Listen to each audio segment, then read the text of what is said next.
ሰላም ጤና ይስጥልን እጅጉን የተወደዳችሁና የተከበራችሁ የአዲስ ስፖርት ቤተሰቦቻችን እንደምን አላችሁልን? ከእናንተው ከሆነው ከአዲስ ስፖርት የዩቲዩብ ቻናላችን አዳዲስ ስፖርታዊ ጉዳዮችን ልናካፍላችሁ እነሆ ዛሬም በዕለተ ሰኞ የማለዳ ስፖርት የመረጃ ሰዓታችን በድጋሚ ተገናኝተናል። ዛሬ ለእናንተ የተለያዩ ስፖርታዊ ጉዳዮችን ወደ እናንተ እናደርሳለን። ከነዚህ መካከል ትልልቆቹ የአውሮፓ ሊጎች ትላንትናም ቀጥለው ተደርገዋል። በተለይ ሲጠበቅ የነበረው የ33ኛው ሳምንት የተወዳጁ የእንግሊዝ ፕሪምየር ሊግ መርሃ ግብሮችም ቀጥለው ተደርገዋል። ምሽት 12 ሰዓት ከ30 የተደረገው የአርሰናል እና የማንቸስተር ሲቲው የኢቲሃድ ጨዋታ በርካቶች ሲጠብቁት የነበረው በተለይ ደግሞ ለዋንጫ ፉክክሩ በጣም ወሳኝ የነበረ ጨዋታ ነውና ከሱ ጨዋታ ጋር አያይዘን በርከት ያሉ ጉዳዮችን እናነሳለን። ከዛ ውጭ ግን ክለቦችን የተመለከቱ ማንቸስተር ዩናይትድ፣ አርሰናል፣ ቼልሲ፣ ሊቨርፑል፣ ማንቸስተር ሲቲ፣ ሪያል ማድሪድ፣ ባርሴሎና ሌሎችም የአውሮፓ ታላላቅ ክለቦችን የተመለከቱ ስፖርታዊ ጉዳዮችን ወደ እናንተ እያደረስን ቆይታን የምናደርግ ነው የሚሆነው። የትላንትናውን ጨዋታ እንዴት ተመለከታችሁት? ስምና አድራሻችሁን እየጠቀሳችሁ ሀሳብ አስተያየቶቻችሁን ልታጋሩን ትችላላችሁ። እኛ በሚቀጥሉት ፕሮግራሞቻችን የእናንተን ሀሳብ በድጋሚ ወደ እናንተ የምናደርስበት ፕሮግራምን ይዘን እንቀርባለን። ዛሬ ግን በቀጥታ ወደ ዛሬው ፕሮግራማችን ነው የምናመራው። ይህንን ቪዲዮ ሁላችሁም ላይክ እያደረጋችሁ እንድትጀምሩት በአክብሮት ጋብዛለሁ። ፉአድ ባሮ ፕሮግራሙን እመራለሁ። ከመሸጋገሪያ በኋላ በድጋሚ ተመልሰን እንገናኛለን። አብራችሁኝ ቆዩ።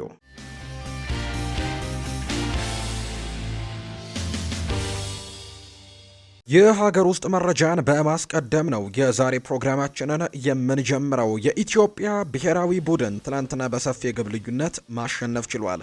የኢትዮጵያ ከ17 ዓመት በታች ሴቶች ብሔራዊ ቡድናችን ትናንትና ጨዋታ ነበረው። በዚህ ጨዋታ ላይም ከደቡብ ሱዳን ጋር የተደረገ መርሃ ግብር ነበር። ይህንን ጨዋታ 6-0 በሆነው ሰፊ ውጤት ነው የኢትዮጵያ ከ17 ዓመት በታች ሴቶች ብሔራዊ ቡድናችን ማሸነፍ የቻለው። በጨዋታው ምህረት አለየ ደግሞ ሃትሪክ መስራት የቻለች ተጫዋች እንደሆነች ነው የተመለከትነው። ቀሪዎቹን ግቦች ሊያን ዳንኤል 2 ግቦችን ማስቆጠር ችላለች። ስሪያ ተሾመ ደግሞ እንዲሁ ቀሪውን 1 ጎል ማስቆጠር የቻለች ተጫዋች ነች። ቡድኑን የዓለም ዋንጫ የመጀመሪያውን ዙር ጨዋታ በድምር ውጤትም 8-0 በሆነ ውጤት አሸንፎ ወደ ቀጣዩ ዙር ማለፉን አረጋግጧል። ኢትዮጵያ በቀጣይ ከቡሩንዲ ጋርም ጨዋታዋን የምታደርግ ነው የሚሆነው። የመጀመሪያውን ዙር በጥሩ ውጤት 8-0 በድምር ውጤት በማሸነፍ ነው ወደ ቀጣዩ ዙር ማለፋቸውን ያረጋገጡት። ሌላኛው በኢትዮጵያ ፕሪሚየር ሊግ የተደረጉ መርሃ ግብሮች ነበሩ። እነሱን ደግሞ እንመልከት። ትላንትና በጣም በቆንጆ ድባብ በአዲስ አበባ ስቴዲየም ጨዋታዎቹ ተደርገዋል። በተለይ ትራኩ ከተገጠመ በኋላ በጣም ቆንጆ አይነት ድባብን ፈጥሯል የአዲስ አበባ ስቴዲየም። ትላንትናም ጨዋታዎች ቀጥለው ተደርገዋል። አርባ ምንጭ ከተማ ከኢትዮጵያ ቡና ጋር ጨዋታቸውን አድርገው 1-1 በሆናቸው ውጤት ነው የተጠናቀቀው። ኢትዮጵያ ቡና በቢኒያም ጌታቸው ጎል ሲያስቆጠር፣ ከዛ ውጪ ይድነቃቸው ያሲን ደግሞ አርባ ምንጭ ከተማን አቻ ያደረገ ጎል ማያስቆጠር ችሏል። ቡናማዎቹ ሶስተኛ ተከታታይ ጨዋታቸውን ነው በአቻ ውጤት ያጠናቀቁት። በዚህ መሰረትም ኢትዮጵያ ቡና በ38 ነጥቦች 7ኛ ደረጃ ላይ ተቀምጧል። ሌላኛው አርባ ምንጭ ከተማ በ24 ነጥቦች ነው 20ኛ ደረጃ ላይ የተቀመጠው። ሲዳማ ቡና ትላንትና ድል አድርጎ መሪነቱን ያጠናከረበት ውጤት ሆኖ ተመዝግበዋል። 28ኛው ሳምንት ላይ በተደረገው መርሃ ግብር ሲዳማ ቡና ድሬዳዋ ከተማን 2-0 በሆነ ውጤት ነው ማሸነፍ የቻለው። የሲዳማ ቡናን የማሸነፊያ ግቦችም ከፍተኛ ግብ አስቆጣሪው አቤል እያለው 2 ጎሎችን በማስቆጠር ለሲዳማ ቡና ድል ትልቅ አስተዋጽኦ አበርክቷል። አቤል ያለው ያስቆጠረውን የሊግ ጎል ብዛትም 14 በማድረስ ነው የኮከብ ግብ አስቆጣሪነቱን እየመራ የሚገኘው። ሲዳማ ቡና ማሸነፉን ተከትሎ የሊጉን መሪነትም ወደ 10 ነጥብ ልዩነት ማስፋት የቻለበት ውጤት ሆኖ ተመዝግቧል። በዚህ መሰረትም ሲዳማ ቡና 54 ነጥቦችን ሰብስቦ ነው ሊጉን እየመራ የሚገኘው። በአንጻሩ የትላንትናው ተጋጣሚ ድሬዳዋ ከተማ ግን በ32 ነጥቦች 15ኛ ደረጃ ላይ የተቀመጠ ቡድን እንደሆነ ነው የተመለከትነው። ትናንትና የተደረጉ የኢትዮጵያ ፕሪሚየር ሊግ ጨዋታዎች ደግሞ እነዚህ ነው የሚመስሉት።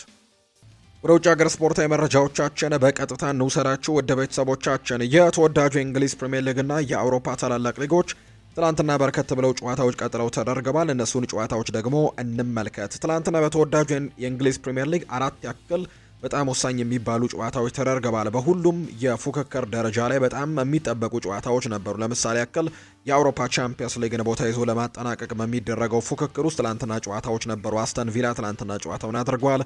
ሊቨርፑልም እንዲሁ ትላንትና ጨዋታውን ያደረገበት አጋጣሚ ነበረ። ከዛ ውጭ ደግሞ ላለመውረድ በሚደረገው ትግል ውስጥ ኖቲንግሃም ትላንትና መርሃ ግብሩን አድርገዋል። በዋንጫ ፉክክሩ ላይ ደግሞ በጣም ሲጠበቅ የነበረው ጨዋታና በተለይ የዋንጫውን ደግሞ ፉክክር በድጋሚ የመለሰና በደንብ ማንቸስተር ሲቲን ወደ ፉክክሩ የመለሰው ጨዋታ በኢቲሃድ ስቴዲየም ትላንትና ተደርጓል። ማንቸስተር ሲቲና አርሰናል ያደረጉት መርሃ ግብርም ትላንትና ምሽት የተደረጉ ጨዋታዎች ነበሩና በጣም በርካታ የሚጠበቁ ጨዋታዎች ነበሩ። በፕሪሚየር ሊጉ የተደረጉት በቅደም ተከተላቸው እናንሳቸው። በቪላ ፓርክ የተደረገውን ጨዋታ እናስቀደም። አስተን ቪላ ከሰንደርላንድ ጋር ነበር ጨዋታውን ያደረገው። በቪላ ፓርክ የተደረገ መርሃ ግብር ነው። ይሄ በአውሮፓ ቻምፒየንስ ሊግ ተሳትፎን ለማግኘት ለአስተን ቪላ እጅግ በጣም ወሳኝ የሆነ ጨዋታ እንደሆነ ይታወቃል። እርግጥ ነው ስድስተኛ ደረጃ ላይ ከተቀመጠው ቼልሲ በጣም ረጅም ርቀት ነጥቦች ልዩነት አላቸው። ከጨዋታው ከመጀመሪያ አካባቢ አንስቶ ራሱ የ7 ነጥብ ልዩነት ነበራቸው። የትላንትናውን ጨዋታ አስተን ቪላ ማሸነፉን ተከትሎ ደግሞ የ10 ነጥብ ልዩነት ከስድስተኛው ቼልሲ ጋር ማድረግ የቻሉበትን አጋጣሚ ጭምር ነው የተመለከት ነው። በቪላ ፓርክ የተደረገው ጨዋታ ግን በጣም ቆንጆ የነበረ መርሃ ግብር ነው። 7 ግቦች የተቆጠሩበት በጣም ትልቅ ፉክክር የተደረገበት ካምባኮች የነበሩበት አጋጣሚ ጭምር እንደነበር ተመልክተናልና ቁጭ ብድግ ከሚያደርጉ የፕሪሚየር ሊግ ጨዋታዎች መካከል አንደኛው ነበር ትላንትና የተደረገው። የአሰልጣኝ ኡናይ ኤምሪ ቡድን ግን በመጨረሻም ቢሆን ጨዋታውን አሸንፈው መውጣት ችሏል። እርግጥ ነው ጨዋታውን እየመሩ ለረጅም ደቂቃዎች መቆየት ችለው ነበር። ሊያውም 3-1 በሆነ ውጤት እየመሩ ረጅም ደቂቃዎችን መቆየት ችለው ነበር። ከ86ኛው ደቂቃ በኋላ እንኳን 3 ግቦችን የተመለከትንበት ጨዋታ ነው። ጨዋታው በጀመረ ገና ሁለተኛው ደቂቃ ላይ ነው ኦሌ ዋትኪንስ ኳስና መረብን አገናኝቶም አስተን ቪላን መሪ ያደረገው። ነገር ግን ሪጅ 9ኛው ደቂቃ ላይ ኳስና መረብን አገናኝቶ በድጋሚ ሰንደርላንድን አቻ ማድረግ ችሎ ነበር። ከዛ ውጪ ኦሌ ዋትኪንስ እንዲሁም የመጀመሪያው 45-36ኛው ደቂቃ ላይ ሌላ ጎል አስቆጥሮም መሪነቱን ወደ 2-1 አስፍቶት ነበር። ከዛ ውጪ ሁለተኛው 45 እንደተጀመረ ደግሞ በጣም ቆንጆ የነበረ ካውንተርን ተመልክተናል ኳሱ ላይ ሮዝ ባርክላይ። ከዛ ውጪ ደግሞ ኦሌ ዋትኪንስ እና ሞርጋን ሮጀርስ እጅግ ጥሩ ጥምረትን ፈጥረው ኳስና መረብን ያገናኙበት ሞርጋን ሮጀርስ ኳስና መረብን ያገናኘበት ኳስ ነበር 46ኛው ደቂቃ ላይ የተቆጠረው። ከዛ በኋላ ግን እስከ 86ኛው ደቂቃ ላይ ይህንን መሪነታቸውን የ3-1 መሪነታቸውን አስቀጥለው ሄደው ነበር። ነገር ግን 86ኛው ደቂቃ ላይ ሁሜም ኳስና መረብን አገናኝቶ ሰንደርላንድን ወደ ጨዋታው መለሰ። 3-2 ያደረጋቸው። በአንድ ደቂቃ ልዩነት ደግሞ ዊልሰን ኢሳዶር ሌላ ጎል አስቆጥሮ 87ኛው ደቂቃ ላይ ሰንደርላንድን 3-3 በሆናቸው ውጤት እንዲሆን አድርጎት ነበር። ለአስተን ቪላ በጣም አስከፊ የነበረ አጋጣሚ ነበር። ነገር ግን መጨረሻ ደቂቃ ላይ ታሚ አብርሃም ባስቆጠረው ጎል አስተን ቪላ ጨዋታውን 4-3 በሆነ ውጤት ያሸነፈበት መርሃ ግብር ሆኖ ተመልክተናል። በአጠቃላይ በጨዋታው ላይ 25 የጎል ሙከራዎችን ተመልክተናል። በሁለቱም ቡድኖች መካከል ተመጣጣኝ ፉክክር ነበር ትላንትና የተደረገው። ኳስ ቁጥጥሩን ከተመለከተን ሁለቱም 50 በመቶ የኳስ ቁጥጥር ነበራቸው። በመጀመሪያው 45 አስተን ቪላ የተሻለ የኳስ ቁጥጥር ነበረው። በሁለተኛው 45 ደግሞ በተወሰነ መልኩ ሰንደርላንድ የተሻለ የኳስ ቁጥጥር ነበረው። በአጠቃላይ በጨዋታው ላይ ግን የተመጣጣኝ የሚባል የኳስ ቁጥጥር ነበራቸው። አስተን ቪላዎች 15 የጎል ሙከራዎችን አድርገው 7ቱ ኢላማቸውን ሲጠብቁ፣ በሰንደርላንድ በኩልም 10 ሙከራዎችን አድርገው 7 ኢላማቸውን የጠበቁ ሙከራዎችን ያደረጉት የሌብሪስ ቡድንና በጣም ጥሩ የሚባል ፉክክርን ትናንትና አድርገው ጨዋታውን 4-3 ተሸንፈዋል ሰንደርላንዶች። ለአስተን ቪላ ግን እንዳልኳችሁ በጣም ወሳኝ የተባለ ድልን ነው ትላንትና ማምጣት የቻሉት። በአውሮፓ ቻምፒየንስ ሊግ ተሳትፎን ለማግኘት በሚደረገው ፉክክር ላይ ወሳኝ 3 ነጥብን ነው ትላንትና በመጨረሻው ደቂቃ ላይ ባስቆጠሩት ጎል አሳክተው መውጣት የቻሉት። ሌላኛው ኖቲንግሃም ፎረስት እና በርንሌይ ያደረጉት ጨዋታ ነው። ይሄ ጨዋታ በተለይ ለኖቲንግሃም ፎረስት እጅግ በጣም አስፈላጊ ነው። ምክንያቱም በወራጅ ቀጠናው ላይ አሁንም ስጋት ካለባቸው ቡድኖች መካከል አንደኛው እንደሆነ ይታወቃል። ኖቲንግሃም ፎረስት በተለይ ቶተንሃም ሆትስፐርስ 18ኛ ደረጃ ላይ ተቀምጧል። ከሱ ከፍ ብሎ የተቀመጠው ዌስትሃም ዩናይትድ ነው። ዛሬ አንድ ቀሪ መርሃ ግብር አለው። እሱን ጨዋታ ያደርጋል። ከክሪስታል ፓላስ ጋር የሚደረግ መርሃ ግብር ነው።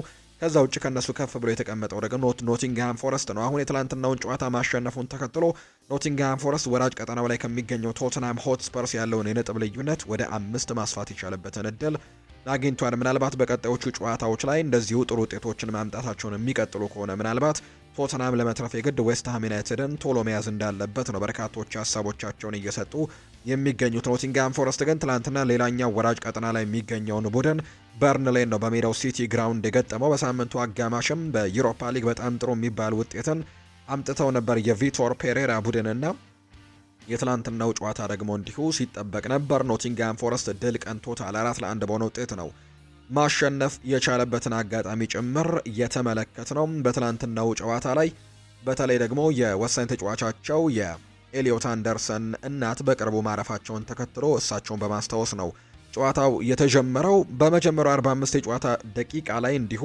ጉዳቶችም የገጠመባቸውን አጋጣሚ ጭምር ተመልክተናል። በአጠቃላይ በጨዋታው ላይ ግን ሞርጋን ጌብስ ዋይት ሃትሪክ የሰራበት መርሃ ግብር ሆኖ ነው የትናንትናው ጨዋታ የተጠናቀቀው። ከዛ ውጪ ኢጎር ሄሱስ ሌላ ጎል አስቆጥሮ ኖቲንግሃም ፎረስት 4-1 እንዲያሸንፍ ማድረግ የቻለበትን አጋጣሚ ጭምር ተመልክተናል። በርንሌዎች ነበሩ በፍሌሚንግ አማካኝነት ቀዳሚውን ጎል የመጀመሪያው 45 የጨዋታ ክፍለ ጊዜ ላይ ያስቆጠሩት። ከዛ በኋላ ግን እንዳልኳችሁ በ62ኛው በ69ኛው እና በ77ኛው ደቂቃ ላይ ሞርጋን ጌብስ ዋይት 3 ግቦችን አስቆጥሮ ከዛ ውጪ ኢጎር ሄሱስ 98ኛው ደቂቃ ላይ ሌላ ጎል ጨምሮ ነው በአጠቃላይ 4-1 በሆነ ውጤት ኖቲንግሃም ፎረስቶች የትናንትናውን ጨዋታ አሸንፈው እንዲወጡ ያደረጋቸውን አጋጣሚ ጭምር እየተመለከት ነው። በሂልዲንግተን ስቴዲየም ሲጠበቅ የነበረው የመርሲሳይድ ደርቢ ጨዋታ ትላንትና ከተደረጉ መርሃ ግብሮች መካከል ሌላኛው በጉጉት ሲጠበቅ የነበረው ጨዋታ ነው። ኤቨርተን በሜዳው ነው ይህንን መርሃ ግብር ያደረገው። እንግዲህ በሂልዲንግተን ስቴዲየም ደግሞ የመጀመሪያ የመርሲሳይድ ደርቢ ጨዋታ ነው። ምክንያቱም አምና በጉዲሰን ፓርክ የመጨረሻው የመርሲሳይድ ደርቢ ጨዋታ መደረጉን እናስታውሳለን። ለኤቨርተን የመጨረሻ እንግዲህ አመቱ እንደነበር እናስታውሳለን በጉዲሰን ፓርክ እና ዘንድሮ ደግሞ በሂልዲንግተን ስቴዲየም የመጀመሪያ አመታቸውን እያሳለፉ ይገኛሉና እስካሁን ድረስ በዚህ ሜዳ ላይ የመርሲሳይድ ደርቢ አልተደረገም ነበር። ትላንትና በመርሲሳይድ የሚገኙ ሁለት ክለቦች ያደረጉት መርሃ ግብር ነው። ኤቨርተን እና ሊቨርፑል ያደረጉት ጨዋታ እንዳልኳቸው የመጀመሪያ ጨዋታ ነው በሂልዲንግተን ስቴዲየም ሲደረግ። በዚህ ሜዳ ላይም የመጀመሪያውን ጎል አስቆጣሪ ተጫዋች ሞሐመድ ሳላህ በመርሲሳይድ ደርቢ በዚህ ሜዳ የመጀመሪያውን ጎል ያስቆጠረ ተጫዋች የሚለውን ታሪክም ማጻፍ የቻለበትን አጋጣሚ ጭምር ነው የተመለከትነው። ሊቨርፑል ትላንትና በመጨረሻው ደቂቃ ላይ ባስቆጠረው ጎል የመርሲሳይድ ደርቢ ላይ ጣፋጭ ድልን አሳክቶ ነው መውጣት የቻለው። መሐመድ ሳላህ እንዳልኳችሁ ኳስና መረብን ማገናኘት የቻለ ተጫዋች ነው። ይሄ ጎል የተቆጠረው 29ኛው ደቂቃ ላይ ነው። በተለይ የኮዲ ጋክፖ ደግሞ እይታ በጣም ቆንጆ እንደነበር ተመልክተናል። ትላንትና አሲስት ያደረገለት ኮዲ ጋክፖ ነው። መሐመድ ሳላህ ኳስና መረብን አገናኘ። ከዛ ውጪ ግን የኤቨርተኑ ተጫዋች የሆነው ቤቶ 54ኛው ደቂቃ ላይ ኳስና መረብን አገናኝቶ ጨዋታውን 1-1 በሆነ ውጤት እንዲሄዱ አድርጓቸው ነበረ። ጨዋታው ሊጠናቀቅ በጣም ሽረፍራፊ ሰከንዶች ሲቀሩት ወይም ጨዋታው አልቋል ብለው በርካቶች በሚገምቱበት ሰዓት ግን ከማዕዘን ምት የተሻገረውን ኳስ ቨርጂል ቫን ዳይክ ያስቆጠረና እንዲሁ የመርሲሳይድ ደርቢ ላይ የአሸናፊነቱን ለሊቨርፑል ያደረገበት አጋጣሚን ጭምር ተመልክተናል። ስለዚህ ለሊቨርፑል በጣም ወሳኝ የሆነ ድልን ትላንትና ማሳካት ችሏል። በቨርጂል ቫን ዳይክ የመጨረሻ ደቂቃ ጎል ምስጋና ይግባና ትላንትና ድል አድርጓል። በቀጣይ ሊቨርፑል ከክሪስታል ፓላስ ጋር ጨዋታ እንደሚያደርግ ይታወቃል። ሙሐመድ ሳላህ ይናገራል። በሚቀጥሉት ጨዋታዎች ግብ አስቆጥሬ ክለቡን ለቻምፒየንስ ሊግ አብቅቼ በትክክለኛው መንገድ እሰናበታለሁ ብዬ ተስፋ አደርጋለሁ ሲል ጭምር ተናግሯል። በዚህ የውድድር ዓመት ሊቨርፑል ከዚህ በኋላ የሚያደርጋቸው ምንም የዋንጫ ውድድሮች እንደሌሉ ይታወቃል። ከሁሉም የዋንጫ ውድድሮች መውጣቱን ተከትሎም ከኤፍኤ ካፕ እንዲሁ በማንቸስተር ሲቲ ተሰናብተዋል። ከአረባው ካፕ በማንቸስተር ሲቲ አሸናፊነት የተጠናቀቀ ነው። የአውሮፓ ቻምፒየንስ ሊግ ላይ ደግሞ በፓሪስ ሰን ዠርሜን ከውድድሩ ውጭ መሆኑን ተከትሎ መሐመድ ሳላህን ለመሸኘት የዋንጫ ውድድር ላይ የሉም ወይም ዋንጫ አሸንፈው መሸኘት አይችሉም። ነገር ግን መሐመድ ሳላህ እንደሚናገረው ከሆነ ግን ቡድኔን በሚቀጥለው የውድድር ዓመት በአውሮፓ ቻምፒየንስ ሊግ ተሳታፊ እንዲሆን አብቅቼ ይህንን ዓመት መሰናበት ፈልጋለሁ የሚል አይነት ሀሳብን ነው ትናንትና ጎል ካስቆጠረ በኋላ የተናገረው። አርነ ስሎትም እንዲሁ ሀሳባቸውን ሰጥተዋል። በተለይ ስለ ግብ ጠባቂው ጆርጂ ማማርዳሽቪሊ ነው የተናገሩት። ወደ ሆስፒታል ሄዷል ሲሉም ተናግረዋል። ለእኔ እንደታየኝና እነሱ እንደነገሩኝ ከሆነ ቁስል ነገር ነው፣ የረጅም ጊዜ ጉዳት አይመስለኝም፣ ቀጣይ ሳምንት ዝግጁ እንደሚሆን ተስፋ አደርጋለሁ ሲሉ ጭምር ነው የተናገሩት። አሰልጣኝ አርነ ስሎት ናቸው ከግብ ጠባቂው ጉዳት ጋር በተያያዘ ሀሳባቸውን እየሰጡትና በአጠቃላይ ሊቨርፑል የትላንትናውን ጨዋታ ድል ማድረጉ በአውሮፓ ቻምፒየንስ ሊግ ተሳትፎን ለማግኘትም በጣም በትልቁ ድል ያገኙበት ወይም ደግሞ በትልቁ ያረጋገጡበት ይሆናል ተብሎ እንደሚታሰብ ነው መረጃዎች እየወጡ የሚገኙት። ሌላኛው አርነ ስሎት ያነሱት ሀሳብ እዚህ ሲጫወት ሌላ ምን ትጠብቃለህ? ሁልጊዜም እውነተኛ በጣም ፍልሚያ ይሆናል። ተጫዋቾች እንደሚያደርጉት ተስፋ አድርጌ ነበር፣ እንደሚያደርጉትም እንደጠበቅኩት አድርገውት ኤቨርተንን ትልቅ ትግል ውስጥ ከተውን፣ ጨዋታውን ግን አሸንፈን ወጥተናል። በመጨረሻም ጎል ማስቆጠር ማየት ያስደስታል፣ ምክንያቱም ደጋፊዎቻችን በጣም ድንቅ ነበሩ። ለሊቨርፑል ቀዩ ከተማ ጥውቀን ነው ሲልም ጭምር ነው መርሲሳይድ ከተማ ቀይ እንደሆነ ጭምር የተናገረው። አርነ ስሎት ይቀጥልና ደጋፊዎቹ በፓሪስ ሰን ዠርሜን እና በማንቸስተር ሲቲ ሁለት አስደናቂ ቡድኖች ስንጫወት አይተውናል። ሁለቱም ተሸንፈናል። በሲዝኑ በሙሉ ደግሞ እነዚህን ሁሉ ጨዋታዎችና የተገደቡ ተጫዋቾች በመኖራቸው ጥቂት ተጫዋቾች በመኖራቸው ብዙ ነጥቦች አስከፍለውናል እናም አሳልፈናል። ነገር ግን በእርግጠኝነት ደጋፊዎቻችን የሚደሰቱበት ቀንን ሰጥተናቸዋል ከኤቨርተን ጋር ባደረግነው ጨዋታ ሲልም ጭምር ነው የተናገረው አሰልጣኝ አርነ ስሎት። ስታፎቼ፣ ተጫዋቾቼና እኔ ደግሞ እንዝናናበታለን። በእኛና በደጋፊዎች መካከልም ምንም ልዩነት የለም። ከነበረን የተሻለ የውድድር ዘመንን ብናሳልፍ ደስ ይለን ነበር። ግን በግልጽ ምክንያቶች አላደረግነውም። ይህንን ደግሞ በደንብ አይተናል። 2 ግብ ጠባቂዎች ስንት ጊዜ ጉዳት እንደደረሰባቸው ታያላችሁ። የውድድር ዘመናችን ምርጥ ነበር ማለት ባንችልም ነገር ግን አጨራረሳችንን ማሳመር እንችላለን ሲልም ጭምር ነው የተናገረው። አሰልጣኙ ነው ይህንን ሀሳብ የሰጠው። ቨርጂል ቫን ዳይክ ለሊቨርፑል የመጀመሪያ ጨዋታውን ካደረገ በኋላ ብዙ የሊግ ግብ ካላቸው ተከላካዮች መካከል ቨርጂል ቫን ዳይክ ቀዳሚው ነው። ያ ማለት ለሊቨርፑል የመጀመሪያውን ጨዋታ ባደረገበት ጊዜ መመዝገብ የጀመረ ቁጥር ነው። ከዛ ጊዜ ጀምሮ ብዙ ጎሎችን ያስቆጠረው ቨርጂል ቫን ዳይክ ነው። 25 ያክል ጎሎችን ማስቆጠር ችሏል። ሁለተኛ ደረጃ ላይ የተቀመጠው ጋብሪኤል ማጋሌሽ ነው። ሶስተኛ ደረጃ ላይ የተቀመጠው ደግሞ ፋቢያን ሻየር እንደሆነ ተመልክተናል። በእነዚህ ጊዜያቶች እንግዲህ በአጠቃላይ 25 ግቦችን ማስቆጠር መቻሉ ነው የተመለከትነው። ሳላህ በጣም ጥሩ ስሜት ይሰማኛል ብሏል። በጣም አስፈላጊው ነገር ቡድኑ እንዲረጋጋና በራስ መተማመን እንዲሰማው መርዳት ነበር። ከጨዋታው በፊት አስቸጋሪና በጣም ከባድ ጊዜያቶች እንደሚሆኑ እናውቅ ነበር። ነገር ግን ማሸነፍ በመቻላችን ደግሞ በጣም ትልቅ ድልና በጣም ትልቅ ስኬት ይመስለኛል ሲልም የተናገረው ቨርጂል ቫን ዳይክ ስለ ቡድን አጋሩ መሐመድ ሳላህ ይናገራል። በሚቀጥሉት ጥቂት ሳምንታት ውስጥ ስለ እሱ ብዙ ቃላት ከአፌ የሚወጡ ይመስለኛል። ነገር ግን እሱ ለኛ በጣም አስፈላጊ ነው፣ በሜዳ ላይም ከሜዳ ውጭም። አንዳንድ ጊዜ ተጫዋቾች ሲሄዱ አድናቆት ይኖረናል፣ ነገር ግን እሱን በጣም እናደንቀዋለን። እሱ በጣም ጥሩ የቡድን አጋሬ ነው። ሁሉንም ነገር አብረን አሳልፈናል። ከፍተኛም ሆነ ዝቅተኛ ደረጃዎችን አብረን የተጓዝነው። አሁንም ላለፉት 5 ጨዋታዎች አስፈላጊ እንደሚሆን አስባለሁ። በሚቀጥሉት ጨዋታዎች ላይ ከሱና ለቤተሰቡ ደግሞ በእርግጥም ስሜታዊ ይሆናል፣ ለኛ ጭምር። ምክንያቱም ለኔ ለቡድኑና ለደጋፊዎቹ ብዙ ትርጉም ያለው ተጫዋች ነው። ነገር ግን በመጀመሪያ አሁንም የምንሰራው ስራ አለን። እሱ ያውቃል። ዋናው ትኩረቱ ይሄ ይሆናል ሲልም ጭምር ነው የተናገረው። ቨርጂል ቫን ዳይክ ነው ይህንን ሀሳብ እንደሰጠ ጭምር የተመለከትነውና በጣም ጥሩ ምሽትን አሳልፈናል። ከዚህ በኋላ በሚቀጥሉት ጨዋታዎች ላይ ጥሩ ነገሮችን አምጥተን ሊቨርፑልን በአውሮፓ ቻምፒየንስ ሊግ በሚቀጥለው የውድድር ዓመትም እናሳትፈዋለን ሲልም ጭምር ነው ሀሳቡን እየሰጠ የሚገኘው። ይህንን ሀሳብ የሰጠው ቨርጂል ቫን ዳይክ ነው።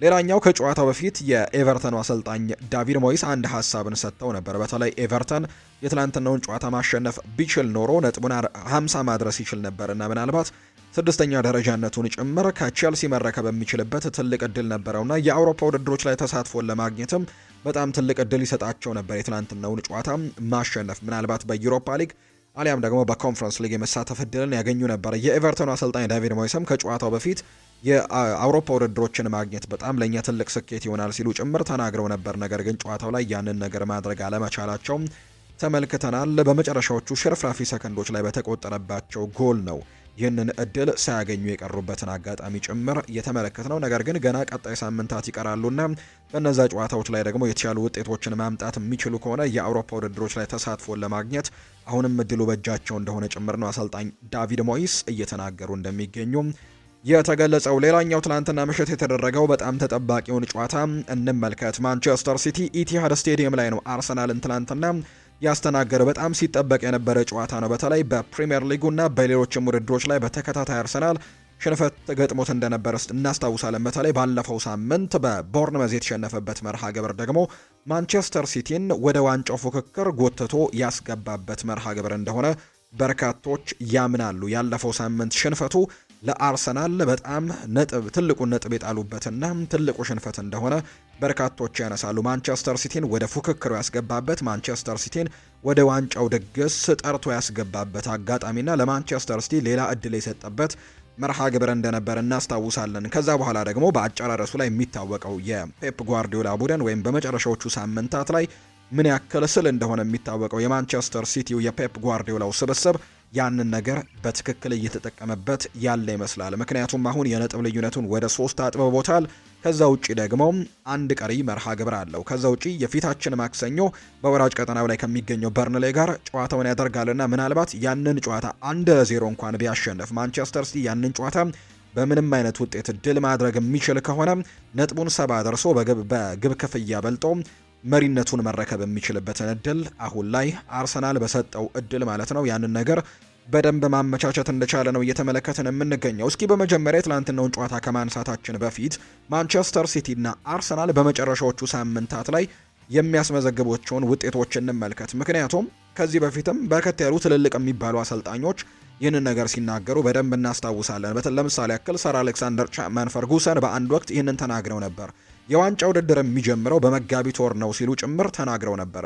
ከመጋቢት ወር ጀምሮ የሚደረጉ ጨዋታዎች ናቸው የዋንጫ ፉክክሮችን የሚጀምሩት የሚሉ አይነት ሀሳቦችን ሲናገሩ እናስታውሳለን። እና ከዚህ በፊት በነበሩት ደግሞ 3 ተከታታይ የውድድር ዓመታት አሰልጣኝ ሚኬል አርቴታና አርሰናል ሁለተኛ ደረጃን ይዘው ሲያጠናቅቁ በመጨረሻዎቹ ሳምንታት ላይ የነበራቸው ጥሩ አለመሆን ነው ዋንጫውን እንዲያጡና ሁለተኛ ደረጃን ይዘው እንዲያጠናቅቁ ሲያደርጋቸው የነበረው። ስለዚህ የእነዚህን ሁለት ቡድኖች የአርሰናልና የማንቸስተር ሲቲን በሚያዝያና በግንቦት ወር ያላቸውን ሪከርድ እንመልከት። ማንቸስተር ሲቲ ባለፉት ዓመታት በውድድር ዘመኑ ማብቂያ ላይ ባደረጋቸው ጨዋታዎች ጠንካራ አቋሙን አሳይቶ ነው የሚወጣው።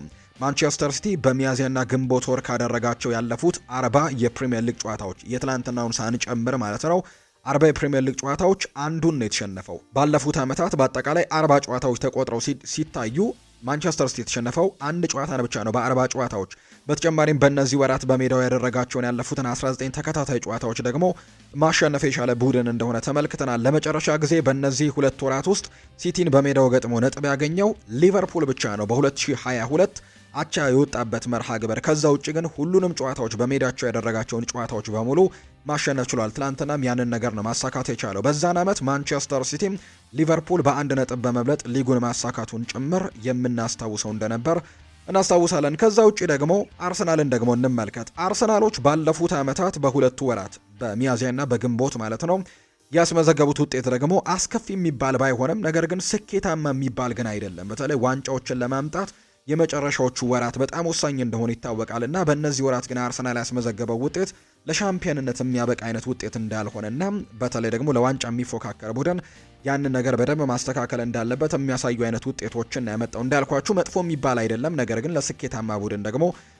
በትልቁ የሚታሰብ አይነት ውጤት ግን አይደለም። አርሰናሎች ከ2021-22 የውድድር ዘመን አንስተው በሚያዝያና በግንቦት ወር ያደረጓቸው ጨዋታዎች 39 ጨዋታዎችን መርሃ ግብሮችን ያደረጉት። ከነዚህ ጨዋታዎች ውስጥ 21ዱን ሲያሸንፉ በ7ቱ አቻ ወጥተው በ11ዱ ደግሞ ሽንፈት የገጠመባቸው አጋጣሚን ጭምር ነው የተመለከትነውና የትላንትናው ጨዋታ በዚህ መልኩ ሊቃኝ የሚችል ነው። ማንቸስተር ሲቲ በመጨረሻዎቹ ሳምንታት ላይ በጣም ወሳኝ ድሎችን ማምጣት የሚችል በጣም ጠንካራ መሆኑን የሚያሳይ አይነት ቡድን እንደሆነ ትላንትናም አሳይተዋል። የትላንትናውን ጨዋታ 2-1 በሆነ ውጤት ነው ማሸነፍ የቻለው። ከጨዋታው በፊት በርካቶች በጨዋታው ላይ ምናልባት ልዩነትን ይፈጥራሉ ብለው ከሚያስቧቸው ተጫዋቾች መካከል አንደኛው ራያን ሸርኪ ነው። ትላንትና ጨዋታው ላይ በጣም ጥሩ የሚባለውን አቋሙን ነው ማሳየት የቻለው። በተለይ ጎሉን ያስቆጠረበት መንገድ 16ኛው ደቂቃ ነው ኳስና መረብን ማገናኘት የቻለው። በእርግጥ ከዛ በፊትም ጥሩ የሚባለው ሙከራዎችን ማንቸስተር ሲቲ ማድረግ የቻለበትን አጋጣሚ ጭምር ተመልክተናል። ጨዋታው መጀመሪያ አካባቢ ዳቪድ ራያን ለመቀማት ቀርቦ የነበረበትን የሃላንድን አጋጣሚ እናስታውሳለን።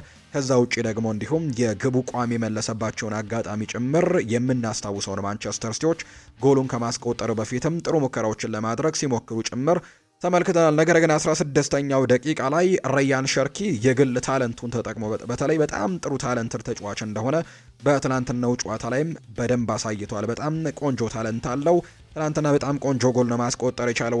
ወደ ፔናልቲ ቦክስ ውስጥ ፔኔትሬት አድርጎ ሲገባ ምንም አይነት ፍርሃት የሚሰማው አይነት ተጫዋች አይደለም። ድሪብል እያደረገ ተጫዋቾችን እየቀነሰ ፔናልቲ ቦክስ ውስጥ መግባት የሚወድ አይነት ተጫዋች እንደሆነ ትናንትና አሳይቷል። ጎሉን ያስቆጠረበት መንገድም በተለይ የአርሰናል የተከላካይ ስፍራ ተጫዋቾችን በደንብ የምናውቀው ነው። በዚህ ውድድር ዓመት በጣም ጠንካራው የመከላከል ክፍል እንደሆነ እናውቃለን። ምናልባት ባለፉት ጨዋታዎች ላይ ተደጋጋሚ ጎሎች እየተቆጠረ ቢሆንም ነገር ግን በጣም ጠንካራው የመከላከል ክፍል በፕሪሚየር ሊጉ ብለን ካነሳን የአርሰናልን ሁለቱን የሳሊባንና የጋብሪኤል ማጋሌሽን ጥምረት እንደሆነ እናውቃለንና ትላንትና ያንን የተከላካይ ጥምረት ሰብሮ ገብቶ ነው ኳስና መረብን ማገናኘታቸው። ለ16ኛው ደቂቃ ላይ ራያን ሸርኪና በጣም ቆንጆ ጎል ነበር ማስቆጠር የቻለው። ነገር ግን የመጀመሪያውን ጎል ካስቆጠረ ግን ደቂቃዎች እንኳን መቆየት አልቻለም። ወዲያው ነበር ካይ ሃቨርትስ ኳስና መረብን አገናኝቶ ጨዋታውን አቻ ያደረገው።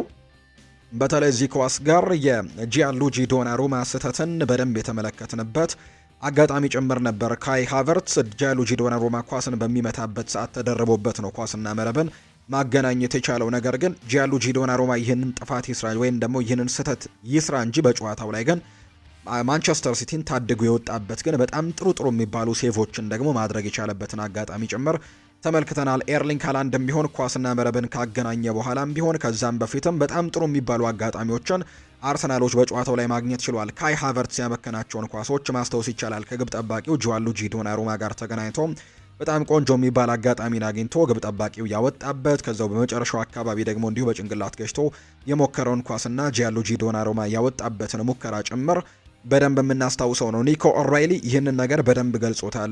ጂጂ ዶናሩማ ያንን ስህተት ሰርቷል ብለን ምንም የምንወቅሰው ነገር የለም። ምክንያቱም በጨዋታው ላይ በጣም ጥሩ ነገሮችን ደግሞ ሲያደርግ የነበረ ግብ ጠባቂ እሱ ነው ሲልም ጭምር ነው የተናገረውና በጨዋታው ላይ ያንን ስህተት ቢሰራ ምናልባት ቡድኑን ዋጋ ሊያስከፍል የሚችል አይነት ስህተት እንደነበር ተመልክተናል። ነገር ግን ከዛ በኋላ ጎል አስቆጥረው ደግሞ ጨዋታውን አሸንፈዋል። ከዛ ውጭ ደግሞ በጣም ጥሩ ሴቮችን አድርጎ ቡድኑንም መታደግ የቻለበትን አጋጣሚ ጭምር ተመልክተናል። ማንቸስተር ሲቲ 2-1 በሆነ ውጤት ነው ያሸነፈው። ሃላንድና ሸርኪ ለማንቸስተር ሲቲ እንዲሁ ካይ ሃቨርትዝ ለአርሰናል ግቦቹን ያስቆጠሩ ተጫዋቾች ናቸው። አርሰናል ሁለተኛ የፕሪሚየር ሊግ ሽንፈቱን አስተናግዷል። ዘንድሮ ለመጀመሪያ ጊዜ ነው በፕሪሚየር ሊጉ ሁለት ሽንፈቶችን በተከታታይ እያስተናገደው። በፕሪሚየር ሊጉ ዘንድሮ ብቸኛው ቡድን ማንቸስተር ዩናይትድ ሆኗል በተከታታይ ሽንፈት ባለማስተናገድ እስከ ትላንትና ድረስ። አርሰናልም ያንን ሪከርድ ይዞ ቆይቶ ነበር በተከታታይ ጨዋታዎች ላይ ሽንፈት ባለማስተናገድ። ነገር ግን ትላንትና በቦርንመዝ እና በማንቸስተር ሲቲ በተከታታይ የፕሪሚየር ሊግ ጨዋታዎች የተሸነፈበት መርሃ ግብር እንደሆነ ነው የተመለከት ነው። ከጨዋታው በኋላ በጣም በርከት ያሉ ሀሳቦች ተነስተዋል። አሰልጣኝ ሚኬል አርቴታ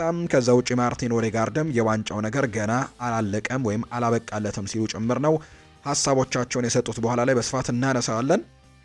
ከጨዋታው ጋር በተያያዘ ግን በቀጣይ የሚደረጉ ጨዋታዎችን እንመልከት። ማንቸስተር ሲቲ በቀጣይ 6 የፕሪሚየር ሊግ ጨዋታዎችን ያደርጋል። በአንጻሩ አርሰናል ደግሞ 5 ያክል የፕሪሚየር ሊግ ጨዋታዎችን ነው የሚያደርገው ከዚህ በኋላ።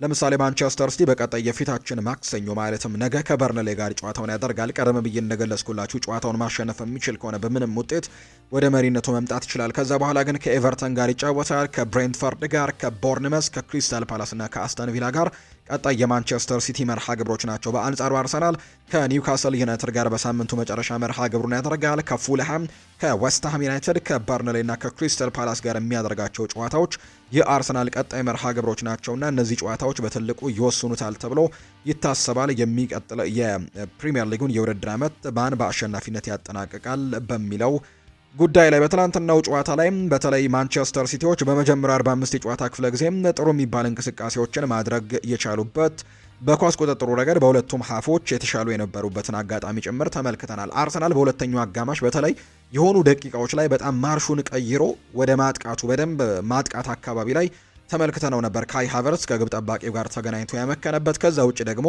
እጅግ አስቆጮ የሚባለው ሙከራ ደግሞ የኤቢሪቼ ኢዜ የግቡ ቋሚ መልሶበት ወደ ውጭ የወጣው ኳስ ደግሞ በጣም በርካቶች የምናስታውሰው ነውና የሁለተኛው ሀፍ ላይም ማርሹን ቀይሮ የመጣበት አጋጣሚ እንደነበር ጭምር ተመልክተናል። ነገር ግን ውጤት ይዞ መውጣት አልቻለም። በአጠቃላይ በጨዋታው ላይ 59 በመቶ የኳስ ቁጥጥር ነበራቸው ማንቸስተር ሲቲዎች። 15 የጎል ሙከራዎችን አድርገው 5ቱ ኢላማቸውን የጠበቁ ሙከራዎች ነበሩ። በአርሰናል በኩል 9 ሙከራዎችን ነው በጨዋታው ላይ የተመለከትነው። 3ቱ ነበሩ የትላንትናው ጨዋታ ላይ ኢላማቸውን የጠበቁ የነበሩት። በኤክስጂ ከተመለከትን አርሰናል የተሻለ ቁጥርን አስመዝግቧል። 1.62 ኤክስፔክትድ ጎልስን አስመዝግቧል። በሲቲ በኩል 1.36 አጋጣሚዎችን ነው የተመለከትነው። በአጠቃላይ ሊጉን ለማሳካት ባለን አቅም ላይ አሁንም እተማመናለሁ ብሏል አሰልጣኝ ሚኬል አርቴታ ሲናገር። የአርሰናል አሰልጣኝ ሚኬል አርቴታ ቡድናቸው ሊጉን ለማሳካት በቀሪ ጨዋታዎች ላይ ይፋለማል ሲሉ ሀሳባቸውን ሰጥተዋል። በትናንትናው ጨዋታ ላይ ማሸነፍ ነበር አላማችን ያሉት አርቴታ፣ ነገር ግን እድሎችን መጠቀም ያለመቻል ክፍተት ነበረብን ሲሉ ጭምር የተናገሩት። ስለ ዋንጫ ፉክክሩ የጠየቁት አርቴታ ሊጉን ለማሸነፍ ባለን አቅም እተማመናለሁ ሲሉ ጭምር ነው እውነታቸውን የተናገሩት። ቀሪ 5 ጨዋታዎች መኖራቸውን የተናገሩት አርቴታ ምን ያክል ማሸነፍ እንደምንፈልግ እናውቃለን፣ ዋንጫውን ለማሳካትም በሙሉ አቅማችን እንፋለማለን ሲልም ጭምር ነው አርቴታ የተናገረው። በትናንትናው ጨዋታ ላይ በአርሰናል በኩል በተለይ ከጉዳት መልስ አሰልጣኝ ሚኬል አርቴታ ማርቲን ኦዴጋርድን በቋሚ አስተላለፍ ውስጥ አካተውታል። በትላንትናው ጨዋታ ላይ የተወሰነ ለውጦችን ለማድረግ ሙከራዎችን አድርገዋል። በተለይ በማጥቃቱ በኩል ላይ አዲስ ጥምረትን ነው ትላንትና አድርገው የገቡት። ከዚህ በፊት ቡካዮ ሳካን፣ ቪክተር ዮኬሬሽን እና እንዲሁ ደግሞ ከትሮሳርድና ከማርቲኔሊ አንዳቸውን ነበር በማጥቃት መስመር ላይ ሲጠቀሙ የምናስታውሰው። ነገር ግን ትላንትና ያንን ነገር አልተጠቀሙትም። ኖኒ ማንዱዌኬን በእርግጥ ሳካ በጉዳት ምክንያት በትላንትናው ጨዋታ ላይ አልነበረም። ኖኒ ማንዱዌኬ ካይ ሃቨርትስን እና ኤቢሪቼ ኢዜን መጠቀምን ምርጫቸው አድርገዋል። ኤቢሪቼ ኢዜ ትላንትና የሚጠበቀውን አይነት ፐርፎርማንስ ማሳየት ባይችልም በእርግጥ እሱ ጥሩ የሚሆንበት ቦታ ደግሞ እንዳለ ይታወቃል። ማርቲን ኦዴጋርድ ትላንትና መመለሱን ተከትሎ ግን ማርቲን ኦዴጋርድ በዛ ቦታ ላይ እንደነበር የምናስታውሰው ጉዳይ ነው። በአጠቃላይ በጨዋታው ላይ ግን ይህንን ጥምረት ተጠቅመው ነው ወደ ሜዳ የገቡት። ከዛ ውጪ ዩሪየን ቲምበር በጉዳት ምክንያት አለመኖሩን ተከትሎ ቤን ዋይት ይሰለፋል ተብሎ ቢጠበቅም ክሪስቲያን ሞስኩዌራን ግን በዛ ቦታ ላይ መጠቀምን ምርጫቸው አድርገዋል። ከጀረሚ ዶኩም ደግሞ ጠንከር ያለ ፉክክር ገጥሞታል። ክሪስቲያን ሞስኩዌራ በትላንትናው ጨዋታ ላይ በማንቸስተር ሲቲ በኩል በትላንትናው ጨዋታ ላይ አብዛኞቹ ጥሩ እንቅስቃሴዎችን ማድረግ ችለዋል። እንዳልኳችሁ የጂያንሉጂ ዶናሩማ ያኛው ጥፋት ካልሆነ መሰቀር ጥሩ አቋሙን አሳይቷል። ከዛ ውጭ በመከላከሉ ስፍራ ላይ በጣም ጥሩ የሚባሉ እንቅስቃሴዎችን ያሳዩ። ትላንትና በርናርዶ ሲልቫ በጣም ጥሩ የሚባል ፐርፎርማንስን ማሳየት ችሏል። ራያን ሸርኪ በጣም ጥሩ ነበር። ዶኩ በጣም ጥሩ ነበር። ከዛ ውጭ አንቷን ሴሜኒዮ ላይ ግን አንዳንድ ጥያቄዎች ይነሳሉ። በተለይ ቴክኒካል ጉዳዮች ላይ ለማንቸስተር ሲቲ ምናልባት ካለመላመድም ሊሆን ይችላል። ይሄ የውድድር ዓመት በተለይ የውድድር ዓመቱን ሙሉ ጭምር እንኳን በማንቸስተር ሲቲ አልቆየም። ጥር ላይ ነው የተጫዋች ከቦርንመዝ ማንቸስተር ሲቲን የተቀላቀለው። ከዛ ውጪ በሚቀጥለው የውድድር ዓመት ጥሩ ደግሞ ተግባቦት ሰርቶ ፔፕ ጓርዲዮላ የተሻለ ተጫዋች ያደርገዋል ተብሎ በርካቶች ቢያምኑም ነገር ግን ትላንትናም ቢሆን ቴክኒካል ጉዳዮች ላይ ጭምር በጣም አንዳንድ ክፍተቶች የተመለከትንበት ተጫዋች ሆኖ ያሳለፈው አንቷን ሴሜኒዮ። በአጠቃላይ ግን በጨዋታው ላይ ማንቸስተር ሲቲም ጨዋታውን በአሸናፊነት ነው ያጠናቀቀው። ማርቲን ኦዴጋርድ ይናገራል። ዋንጫው ገና አልተወሰነም ሲል ነው ኦዴጋርድ ሀሳቡን የሰጠው። የአርሰናሉ አምበል ማርቲን ኦዴጋርድ ቡድኑ ተስፋ ባለመቁረጥ ወደፊት ጉዞውን እንዲቀጥልም ጭምር ነው ያሳሰበው። አሁንም ያበቃ ነገር የለም፣ ሁላችንም ወደፊት መቀጠል አለብን ሲል ለቡድን አጋሮቹ መልእክቱን አጋርቷል። ጉዞአችንን መቀጠል ነው ያለብን። ከውጪ የሚሰማው ጫጫታ እኛ መስማት በጭራሽ የለብንም። ከዚህ በኋላ በቡድኑ አሸናፊነት ላይ ብቻ ትኩረት አድርገን መቀጠል ይኖርብናል ሲልም ጭምር ሀሳቡን እየሰጠ ይገኛል። ማርቲን ኦዴጋርድ ዋንጫው ገና አልተወሰነም ያለው ማርቲን ኦዴጋርድ ሁሉም ነገር ሊፈጠር ይችላል፣ ሁሉም ደግሞ ዝግጁ መሆን አለብን ሲልም ጭምር የተናገረው። አሁንም በፕሪሚየር ሊጉ እናሸንፋለን የሚል እምነት እንዳለው ጭምር ነው የተናገረው። ምንም ያበቃ ነገር የለም ሲልም ነው ማርቲን ኦዴጋርድ የተናገረው። በማንቸስተር ሲቲ በኩል ፔፕ ጓርዲዮላ ሀሳቡን ሰጥቷል። አሁንም ቢሆን መሪው አርሰናል መሆኑን እንዳትረሱ ብሏል ፔፕ ጓርዲዮላ ሲናገር። አርሰናልን መቅጠም በጣም አስቸጋሪ ነው ሲሉ የማንቸስተር ሲቲው አሰልጣኝ ፔፕ ጓርዲዮላ ይናገራል። ፔፕ ጓርዲዮላ ሲናገርም አርሰናል በጣም ጥሩ ቡድን ነው፣ እነሱን መቅጠም በጣም አስቸጋሪ ነው ብለዋል። አያይዘውም እውነቱ አሁንም ቢሆን የሊጉ መሪ አርሰናል መሆኑን እንዳትረሱ ሲሉም ጭምር የተናገሩት። ነገር ግን በቀጣይ ግን ጨዋታዎችን አሸንፈን ወደ መሪነቱ እንደምንመጣ ግን ተስፋ አደርጋለሁ ብለዋል። ከጋብሪኤል ማጋሌሽና ከዊሊያም ሳሊባ ጋር መፋለም ከባድ ነው፣ ነገር ግን እውነት ለመናገር በሃላንድ ቦታ ላይ መሆን አልመኝም። በጣም መጽሐፍን ማንበብ እመርጣለሁ። ጋርዲዮላ ሲናገር በሃላንድ ቦታ ከነዚህ ሁለት ተጫዋቾች ጋር ከመታገል ይልቅ እኔ መጽሐፍን ማንበብ እመርጣለሁ ሲልም ጭምር ነው። መጽሐፍ ባነብ ይሻለኛል ሲልም ጭምር ነው ትላንትና የተናገረው። በተለይ በጋብሪኤል ማጋሌሽና በኤርሊንግ ሃላንድ መካከል በጣም ትላንትና ግብግቦች ጭምር የነበሩበት በጣም ትግሎች የነበሩበት አጋጣሚዎችን ጭምር ተመልክተናል። ምንም እንኳን ሃላንድ በጨዋታው ላይ ኳስና መረብን አገናኝቶ ቡድኑን አሸናፊ እንዲያደረገ ጭምር ብንመለከትም በአጠቃላይ ማንቸስተር ሲቲን በሜዳው አርሰናል ካሸነፉ በጣም ረጅም ዓመታት ተቆጥረዋል። ወደ 11 ዓመታት ተቆጥረዋል። 2015 ላይ ነው ለመጨረሻ ጊዜ አርሰናሎች ማንቸስተር ሲቲን በኢቲሃድ ስቴዲየም ማሸነፍ የቻሉት። ያኔ ሳንቲ ካዞርላና ኦሊቪየ ዡሩ ኳስና መረብን ያገናኙበት ጨዋታ እንደነበር እናስታውሳለን። ከዛ በኋላም እንዲሁ በኢቲሃድ ስቴዲየም አርሰናል ማንቸስተር ሲቲን ማሸነፍ ያልቻለበትን አጋጣሚ ነው የተመለከትነው። ከዛ ውጭ ግን ባለፉት ሁለት ግን የኢቲሃድ ጨዋታዎች ላይ አቻ መውጣት የቻሉበት እድል ግን እንደነበራቸው እናስታውሳለን። ኤርሊንግ ሃላንድ ከጨዋታው በኋላ ሲናገር በርንሌ የትላንትናውን ጨዋታ ያክል አስፈላጊ ነው የሚሆነው በቀጣይ የምናደርገው ጨዋታ የቸልሲን ጨዋታ እንደነበረም ሁሉ እኛ ትኩረት ማድረግ አለብን፣ ትሁት መሆን አለብን፣ ብዙ አለማሰብ፣ እንዲሁ ደግሞ በሚቀጥለው ጨዋታ ላይ ማተኮር ይኖርብናል ሲል ነው ኤርሊንግ ሃላንድ የተናገረው። የበርንሌው ጨዋታ ልክ እንደ አርሰናል ጨዋታ በጣም አስፈላጊ ነው ለእኛ ሲልም ይናገራል። በርናርዶ ሲልቫም የተለያዩ ሀሳቦችን ሰጥቷል። ማንቸስተር ሲቲን ስለመልቀቅም ተጠይቆ ምላሹን ሰጥቷል። ውሳኔውን የወሰንኩት ከረጅም ጊዜያቶች በፊት ነው፣ ስለዚህ ውሳኔን ስለማውቅ የውድድር ዘመኑን ሁሉ ስሜታዊ ያደርገኛል ሲልም የተናገረው። እናም በጥሩ አፈጻጸም በዋንጫ መጨረስ ፈልጋለሁ፣ እናም ለዚህ ክለብ ደግሞ የተቻለኝን እያደረኩኝ ነው፣ እስከ መጨረሻው እታገላለሁ ሲልም ነው የተናገረው። የማንቸስተር ሲቲ ዋንበል በርናርዶ ሲልቫ ቡድናቸው በጥሩ ደረጃ ላይ መሆኑን ይናገራል። አርሰናል ትልቅ ቡድን ነው ያለው በርናርዶ ሲልቫ በሁለተኛው አጋማሽ ጭምር በጣም አደገኛ ሆነውብን ነበር ሲል የተናገረው። እኛ አርሰናልም ሁላችንም ቀሪውን ጨዋታ እናሸንፋለን ብዬ አልጠብቅም። ሲቲም ቢሆን አርሰናልም ቢሆን የቀሩትን ጨዋታዎች በሙሉ ሁለታችንም እናሸንፋለን ብዬ አልጠብቅም። ነጥብ መጣላችን በሁለታችንም በኩል የሚጠበቅ ነው ሲልም ነው የተናገረው። አሁን ላይ በጥሩ ደረጃ ላይ ነን፣ ቀሪ ጨዋታችንን ካሸነፈን በነጥብ እኩል እንሆናለን ሲል ቡድኑ ወሳኝ ድል ማሳካቱን ጭምር ነው የተናገረው። ሃላንድ ድንቅ ነበር ዛሬ ሲልም ይናገራል። ለእያንዳንዱ ኳስም ሲፋለም ተመልክቼዋለሁና ከሁለት ጠንካራ ተከላካዮች ጋር መጋፈጥ በጣም ቀላል አይደለም፣ በጣም ጥሩ ነበር ሲልም ነው የተናገረው። በርናርዶ ሲልቫ ነው ይህንን ሀሳብ የሰጠው። ሌላኛው ኒኮ ኦራይሊ የሰጠው ሀሳብ ነው። የዶናሩማ ስህተት በጨዋታ ውስጥ በጣም ጎርቶናል ብዬ አልጠብቅም ሲል ነው የተናገረው። ጎል ሲቆጠርብን ተመልሰን መሪ እንደምንሆን እናውቅ ነበር። በተጨማሪ ደግሞ ጂያንሉጂ ዶናሩማ ሁለተኛው አጋማሽ ላይ በጣም ገራሚ ኳሶችን አድኖ ነው ጨዋታውን እንድንቀጥል ያደረገን። ስለዚህም ስህተቱ ተጽዕኖ ይኖረዋል ብዬ በጭራሽ አላሰብኩም ነበረ፣ አይኖረውምም ሲል ጭምር ነው የተናገረው። ኒኮ ኦራይሊ ነው ይህንን ሀሳብ የሰጠው። ዛሬ የተወዳጁ የእንግሊዝ ፕሪምየር ሊግ 33ኛ ሳምንት ጨዋታ ቀሪ አንድ መርሃ ግብር ይደረጋል። ክሪስታል ፓላስ በሜዳው ደግሞ ጨዋታውን በሴልኸርስት ፓርክ ስቴዲየም በወራጅ ቀጠናው ላይ ከሚገኘው ዌስትሃም ዩናይትድ ወራጅ ቀጠና ውስጥ እንኳን ባይሆን ላለመውረድ ግን እየታገለ የሚገኘውን የኑኖ ኤስፕሬንቶ ሳንቶን ዌስትሃም ዩናይትድን የሚያስተናግድበት ጨዋታ ዛሬ ልክ ምሽት 4 ሰዓት ሲል የሚደረግ የ33ኛው ሳምንት የተወዳጁ የእንግሊዝ ፕሪምየር ሊግ ቀሪ መርሃ ግብር እንደሆነ ነው እየተመለከትን የምንገኘው። በአጠቃላይ የተወዳጁ የእንግሊዝ ፕሪምየር ሊግን አሁንም አርሰናል በ70 ነጥቦች ፕሪምየር ሊጉን እየመራው ይገኛል። ቀሪ 5 ጨዋታዎች ናቸው የሚቀሩት ፕሪምየር ሊጉን ለማጠናቀቅ በአርሰናል በኩል። በአጠቃላይ ማንቸስተር ሲቲ ደግሞ 70 ነጥቦችን ከሰበሰበው አርሰናል በ3 ነጥቦች ዝቅ ብሎ 67 ነጥቦችን ሰብስቧል። ነገር ግን አንድ ቀሪ መርሃ ግብር እንዳለው ግን መዘንጋት የለብንም። እነዚህ ሁለት ቡድኖች እንግዲህ በአጠቃላይ አሁን በሚቀጥለው ጨዋታ ለምሳሌ ያክል ማንቸስተር ሲቲ ማሸነፍ የሚችል ከሆነ ነጥቡን ወደ 70 ማድረስ ይችላል እና 1-0 ለምሳሌ የሚያሸንፍ ከሆነ በርንሌን ነጥባቸው 77 ወይም ተመሳሳይ ነጥብ ላይ ይሆናሉ። ከዛ ውጪ ንጹህ ጎላቸውንም ከተመለከትን አሁን 37 እና 36 ንጹህ ጎል ነው ያላቸው። አርሰናል 37 ንጹህ ጎል አለው። በአንጻሩ ደግሞ ማንቸስተር ሲቲ 36 ንጹህ ጎል አለው እና በቀጣይ ጨዋታ 1-0 ከሆነ እንኳን የሚያሸንፈው የንጹህ ጎላቸውን ብዛት እኩል ይሆናል፣ 37 ይሆናሉ። ከዛ በኋላ የሚታየው ብዙ ጎል ያስቆጠረው ቡድን የሚለው ነው። ስለዚህ ብዙ ጎል ባስቆጠረ ደግሞ ማንቸስተር ሲቲ አሁን 65 ግቦችን ያስቆጠረው፣ አርሰናል በአንጻሩ 63 ግቦችን እንዳስቆጠረ የሚያሳዩ ቁጥሮች አሉ።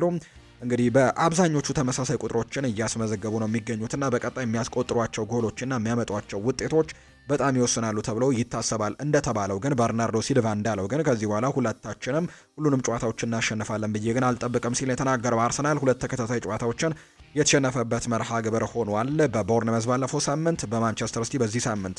ማንቸስተር ዩናይትድ 3ኛ ደረጃ ላይ የተቀመጠው 58 ነጥቦችን መሰብሰብ ችሏል። ትናንትና ድል የቀናው አስተን ቪላ ተመሳሳይ 58 ነጥቦችን ሰብስበው 4ኛ ደረጃ ላይ ሲቀመጥ፣ ሊቨርፑል በ55 ነጥቦች 5ኛ ደረጃ ላይ ተቀምጧል። በቀጣይ የአውሮፓ ቻምፒየንስ ሊግ ተሳትፎ ለሚደረገው ቦታ ላይ እንዲሁ ሊቨርፑል እና አስተን ቪላ ማንቸስተር ዩናይትድን በጣም ትልቅ እድል እንዳላቸው ተመልክተናል። በዚህ ሳምንት ጨዋታቸውን አሸንፈው ከዛ ውጪ ቼልሲ መሸነፉን ተከትሎ አሁን የነጥብ ልዩነታቸው የቼልሲ ከሊቨርፑል ጋር ያለው ነጥብ ልዩነት 7 ሆኗል። ከዛ ውጪ ከዩናይትድ እና ከአስተን ቪላ ጋር ያለው የነጥብ ልዩነት ደግሞ ወደ 10 የሰፋበት ስለሆነ ለቼልሲ በጣም አስቸጋሪ ይሆንበታል ተብሎ ይታሰባል። በሚቀጥለው የውድድር ዓመት የአውሮፓ ቻምፒየንስ ሊግ ተሳትፎን ቦታ ለማግኘት በደረጃ ሰንጠረዡ ግርጌ ላይ የሚገኙ ቶተንሃም ሆትስፐርስ በ31 ነጥብ 18ኛ ደረጃ ላይ ተቀምጧል። በርንሌ በ20 ነጥብ 19ኛ ደረጃ ላይ የተቀመጠ ቡድን ነው። ከዛ ውጪ ወልቨርሃምፕተን ወንደረርስ ደግሞ በ17 ነጥቦች 20ኛ ደረጃ ላይ የተቀመጠ ቡድን እንደሆነ ነው የተመለከተ ነው። የከፍተኛ ግብ አስቆጣሪነቱን እየመራ የሚገኘው ኤርሊንግ ብራውት ሃላንድ ነው። ትናንትና ኳስና መረብን ማገናኘቱን ተከትሎ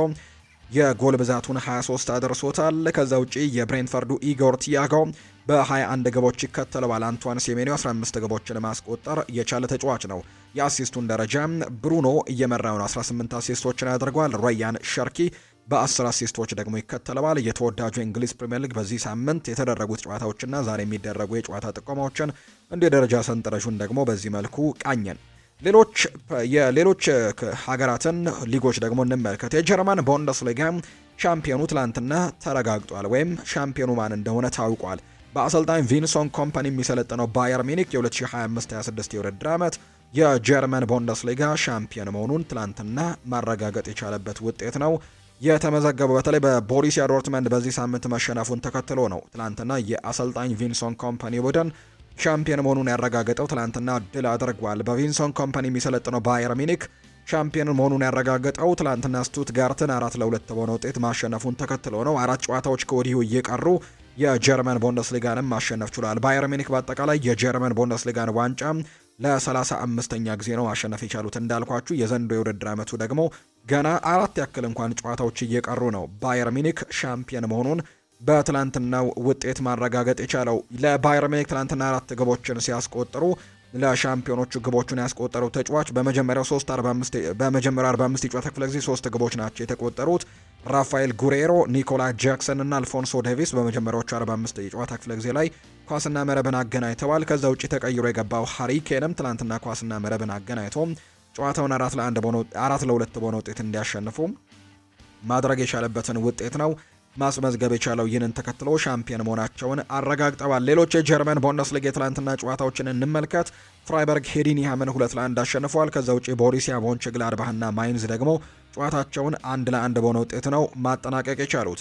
በሌሎች ሊጎችም በፍሬንች ሊጓን ለምሳሌ ያክል ትላንትና ፓሪስ ሳን ዠርሜን ሽንፈት የገጠመው ቡድን ሆኗል። በፍሬንች ሊጓን ፓሪስ ሳን ዠርሜን ትላንት ከኦሎምፒክ ሊዮን ጋር ነበር ጨዋታውን ያደረገው። በዚህ ጨዋታ ላይ ፓሪስ ሳን ዠርሜን 2-1 በሆነ ውጤት ተሸንፏል። ለሊዮን የድል ግቦቹን ኤንድሪክ ፌሊፔ እና ሞሬራ ናቸው ያስቆጠሩት። ለፓሪስ ሳን ዠርሜን ምንም እንኳን ክቪቻ ክቫራትስኬሊያ ኳስና መረብን ማገናኘት ቢችልም ነገር ግን ሳይሳካለት ቀርቷል። በጨዋታው ላይ በጣም መጥፎ የሚባለው ነገር ለፓሪስ ሳን ዠርሜኖች ከሽንፈቱ በላይ የቪታኒሃ መጎዳት ነው። ትላንትና ጉዳት ገጥሞት ተቀይሮ ሲወጣ ተመልክተናል። ምን ያክል ጊዜም ይቆያል የሚለው ነገር ባይረጋገጥም ነገር ግን ቪታኒሃ ትላንትና ጉዳት ገጥሞት ወጥቷል። ፓሪስ ሳን ዠርሜን በአጠቃላይ 63 ነጥቦችን በመሰብሰብ አንደኛ ደረጃ ላይ መቀመጡን ቀጥሏል። ኦሎምፒክ ሊዮን በ54 ነጥቦች ሶስተኛ ደረጃ ላይ ነው የተቀመጠው። በፍሬንች ሊጓን ሌሎች መርሃ ግብሮች ሞናኮ ትላንትና ከኦንዤ ጋር 2-2 ጨዋታውን አጠናቋል። አዲስ አዳጊው ፓሪስ ትላንትና ድል ቀንቶታል። ሜትስን 3-1 ነው ያሸነፈው። ናንተስ እና ብሬሽት 1-1 ሲያጠናቅቁ ሬንስ ደግሞ ስትራስቡርግን 3-0 ያሸነፈበት ውጤትም ትላንትና የተደረጉ መርሃ ግብሮች ናቸው። በሌሎች ሊጎችም እንዲሁ ጨዋታዎች ነበሩ። ከነዚህ መካከል በጣሊያን ሴሪ የተደረጉትን እንመልከት። በጣሊያን ሴሪ ክሮሚኔንሴ እና ቶሪኖ ጨዋታቸውን 0-0 ሲያጠናቅቁ ኤሲ ሚላን ትናንትና ቬሮናን 1-0 በሆነ ውጤት ማሸነፍ ችሏል። ከዛ ውጪ ፒየትሳ በዤኗ 2-1 ተሸንፏል። ዩቬንቱስ በሜዳው ቱሪን ደግሞ ቦሎኛን 2-0 ያሸነፈበት ውጤት ትላንትና የተደረገ ሌላኛው የጣሊያን ሴሪ መርሃ ግብር ነው። ጆናታን ዴቪድ እና እንዲሁ ደግሞ ኬፍረም ቱራም ናቸው ኳስና መረብን ማገናኘት የቻሉት ለዩቬንቱስ ሁለቱን ግቦች ያስቆጠሩት እነዚህ ተጫዋቾች ናቸው። በጣሊያን ሴሪ ዛሬ አንድ መርሃ ግብር ይደረጋል። ሊቼ እና ፊዮረንቲና የሚያደርጉት ጨዋታ ደግሞ የሚጠበቅ ነው የሚሆነው። አሁን ደግሞ ክለቦችን የተመለከቱ ስፖርታዊ ጉዳዮችን ወደ እናንተ እናደርስ። ወደ ቤተሰቦቻችን ማንቸስተር ዩናይትድን የተመለከቱ መረጃዎችን በማስቀደምን ጀምር። ሪዮ ፈርዲናንድ ስለ ማንቸስተር ዩናይትድ የአሰልጣኝነት እጩዎች ሀሳቡን ሰጥቷል። እስኪ በገበያው ላይ ማን እንዳለ አሳዩኝ። መጥቶ ለሁሉም ችግሮቻችን ዋስትና ያለው መፍትሄ የሚሆን ዝግጁ የሆነ አሰልጣኝ በገበያው ላይ ያለም በጭራሽ አይመስለኝም ሲልም ነው የሚናገረው። በአሁኑ ሰዓት እንዲህ ያሉ አማራጮች በጭራሽ በገበያው ላይ አይታዩኝም ሲልም ጭምር ይናገራል። ሪዮ ፈርዲናንድ ስለ በቀጣይ የውድድር ዓመት ማንቸስተር ዩናይትድን በቋሚነት የሚመራው አሰልጣኝ ማን እንደሆነ አሁንም እየጠየቀ ይገኛል። ከዛ ውጭ ግን በገበያው ላይ ደግሞ ጥሩ የሚባል አሰልጣኝ እንዳለና የማንቸስተር ዩናይትድ ችግሮችን መፍትሄ የሚያበጅ አይነት አሰልጣኝ ይገኛል ብሎ እንደማይጠብቅ ነው እየተናገረ የሚገኘው። ፋብሪዚዮ ሮማኖ እንደተናገረው ከሆነ ማንቸስተር ዩናይትዶች ከኤሊዮት አንደርሰን ጋር እያደረጉት ያለው ንግግር አሁንም ቀጥሏል። ተስፋ የመቁረጥ ምንም አይነት እቅድ የላቸውም። በአብዛኞቹ ግምቶች ማንቸስተር ሲቲ ይህንን ተጫዋች ለማስፈረም በጣም ቅድሚያ እንዳለው ሀሳቦች እየተሰነዘሩ ቢሆንም በማንቸስተር ዩናይትድ በኩል ግን ምንም አይነት ተስፋ የመቁረጥ ስሜት እንደሌለና አሁንም ኤሊዮት አንደርሰንን ለማስፈረም በጣም ትልቅ ሙከራዎችን እያደረጉ እንዳለ የሚያሳዩ መረጃዎች ናቸው እየወጡ የሚገኙት። ክለቡ በቻምፒየንስ ሊግ መሳተፉን ተጫዋቾቹን ለማግኘትም በሚደረገው ፉክክር ከሲቲ ጋር ያለውን ልዩነትም ሊያጠብ እንደሚችል ጭምር ነው እየተነገረ የሚገኘው። በተለይ በቻምፒየንስ ሊግ መሳተፋቸው የተወሰነ ደረጃ ጋፑን ያጠብላቸዋል ተብሎ ይታሰባል። ምናልባት ማንቸስተር ዩናይትድ ከአውሮፓ ቻምፒየንስ ሊግ ተሳትፎ ውጪ ሆኖ ቢሆን ኖሮ ይህንን ተጫዋች ለማምጣትና እንዲሁ ደግሞ በቡድን ውስጥ ለመቀላቀል በጣም ከባድ ይሆንባቸው ነበር። አሁን ግን በአውሮፓ ቻምፒየንስ ሊግ ተሳትፎን ለማግኘት በጣም መቅረባቸውን ተከትሎ በጣም ጥሩ እድል አላቸው ወይም ደግሞ ጋፓቸውን ከሲቲ ጋር አጥብበዋል ብለዋል ፋብሪዚዮ ሮማኖ እንደሚናገረው። አይደን ሄቨን ይናገራል። በጣም ደስ የሚል ስሜት ነው ያለኝ። እዚህ የመጣ ነው ስራችንን በአግባቡ ለመወጣትና ለማሸነፍ እንደሆነ ታውቃላችሁ ሲልም ይናገራል። ለደረጃ ሰንጠረዡ የመጀመሪያዎቹ አራት ውስጥ ለመግባት በጣም እየተጋን እንደነበርም አስታውሳለሁ። እዚህ መተን ግብ ሳይቆጠርብን መውጣታችን ደግሞ ከምንም በላይ የተሻለው ነገር ነው። ስታንፈርድ ብሪጅ ላይ በራሴ እተማመናለሁ። ከዚህ ቀደምም ጥሩ ብቃት ስላሳየውም ያንን መቀጠል ነው የፈለኩት። በጣም ጥሩ ስራ እንደሰራውም አስባለሁ። ከምርጦቹ ጋር መስራትና ምርጥ ለመሆንም እየጣርኩኝ ነው። እነዚህ መንገዶችና ልምዶችን ማግኘቴ ደግሞ በጣም እየረዳኝ ነው። ወደፊት እድሜ ሲጨምር ደግሞ አስቀድሞ ልምዱ ይኖረኛል። አሁን ግን ዝም ብዬ መቀጠልና አሰልጣኙ በእኔ ላይ ያለውን እምነት እንዲጨምር ማድረግ ነው ትልቁ ፍላጎቴ። እኛ ልክ እንደ ወንድማማቾች ነን። ያንን ጥብቅ ትስስር ወይም ቦንድ ደግሞ ሜዳ ላይ በምናደርገው መከባበርና በምናደርገው ነገርም ማየት ትችላላችሁ። ይህ ለብዙ ርቀትም እንድንጓዝ የሚረዳን ይመስለኛል ሲልም ጭምር ነው አይደን ሄቨን የተናገረው።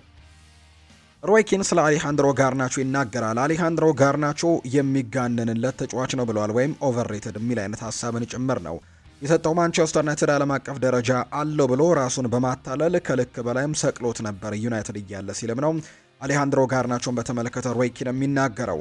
እዚህም ደግሞ እዚያም የሚታዩ ጥቂት ብልጭታዎች የተጫዋቹን ወጥ ያልሆነ ደካማ ብቃት ጋርደውት ቆይተዋል። አሁን ግን በቼልሲ ማሊያ እውነተኛ ማንነቱ የተጋለጠ ይመስለኛል ብሏል።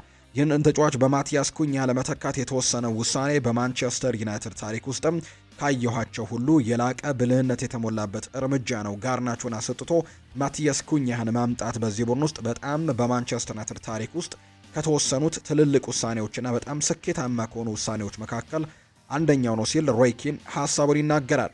ካሪክ ኑሱር ማዝራዊን ከአይደን ሄቨን ጋር ስለማጣመሩም ተጠይቆ ነበር። ስብሰባዎችና ውይይቶች እንዲሁም የቪዲዮ ትንተናዎች አድርገናል። ዋናው ነገር እንደምናምናቸው እንዲያውቁ ማድረግ ነበር። ጊዜው አጭር ነበር፣ ነገር ግን ሁሉም ድንቅ ተጫዋቾች ናቸው። ሙሉ በሙሉ ራሳቸውን እንዲሰጡና ምርጥ ብቃታቸውን እንዴት ማውጣት እንደሚችሉ እንዲረዱ አስፈላጊውን በራስ መተማመን መስጠት ነበረብን። ሁኔታው በጣም በጥሩ ሁኔታ ተወጥተውታል። ተጫዋቾችም እንዲህ ባሉ አስቸጋሪ አጋጣሚዎች ላይ ስኬታማ ሆኖ ማየትም ደስ ያሰኛል። ቦታው ደግሞ በጣም ፈታኝ፣ ጨዋታውም ከባድ ነበር ሲልም ጭምር ነው የተናገረው። የማንቸስተር ዩናይትድ አሰልጣኝ ማይክል ካሪክ ነው ይህንን ሀሳብ እየሰጠም የሚገኘው። የቼልሲን ጉዳይ ደግሞ እንንገራቸው። የቼልሲ ቦርድ ውስጣዊ አቋሙ ሊያም ሮስኒየር በየትኛውም አቋም ውስጥ ቢሆን ክለቡ ላይ እንዲቆይ እንደታሰበ ነው ኒዘር ኪንሴላም መረጃውን እያጋራ የሚገኘው። የቻምፒየንስ ሊግ ተሳትፎ ካልተሳካ እንኳን ከመጀመሪያው ሙሉ የውድድር ዓመት ወይም 2026-27 መጨረሻ በኋላ ነው ይገመገማል ተብሎ የሚጠበቀው። አንድ ሙሉ ሲዝንን ሳያሳልፍ ቼልሲዎች ይህንን አሰልጣኝ የማሰናበት ምንም አይነት እቅድ እንደሌላቸው ይፋ ተደርጓል። ስለዚህም የቼልሲ ቦርድ ውሳኔው በሚቀጥለው የውድድር ዓመትም አሰልጣኝ ሊያም ሮስኒየር ቼልሲን ይዘው እንደሚቀጥሉ ነው ሀሳቦች እየተነሱ የሚገኙት። ጋርናቾ አቋሙ ወጥ ያልሆነበት በአንዳንድ የሚያስረዱ ሁኔታዎች እንዳሉ ይታመናል። እርሱ ክለቡን የተቀላቀለው ከሌሎች በኋላም ነበርና በቅድመ የውድድር ዘመን ዝግጅት ወቅትም ከቡድኑ ጋር የመዋሃድ ጊዜ አልነበረውም። እናም ከአዲስ ክለብና ከከተማው ጋር መላመድም ጊዜ ይፈልጋል ብሏል ኬረን ጊር መረጃውን ሲያጋራ። ቸልሲን ከመቀላቀሉ በፊት ጋርናቾ በአልናስር የመጣ ጥያቄን ውድቅ አድርጓል። ከባየር ሚኒክና ከአስተን ቪላም ጥያቄ ቀርቦለት ነበር። እነዚህ ክለቦች አሁንም ፍላጎታቸውን ሊያሳዩ ይችላሉ፣ ነገር ግን እስካሁን ቸልሲ ከእርሱ ጋር የመለየት ፍላጎት እንደሌለው ነው የሚታመነው።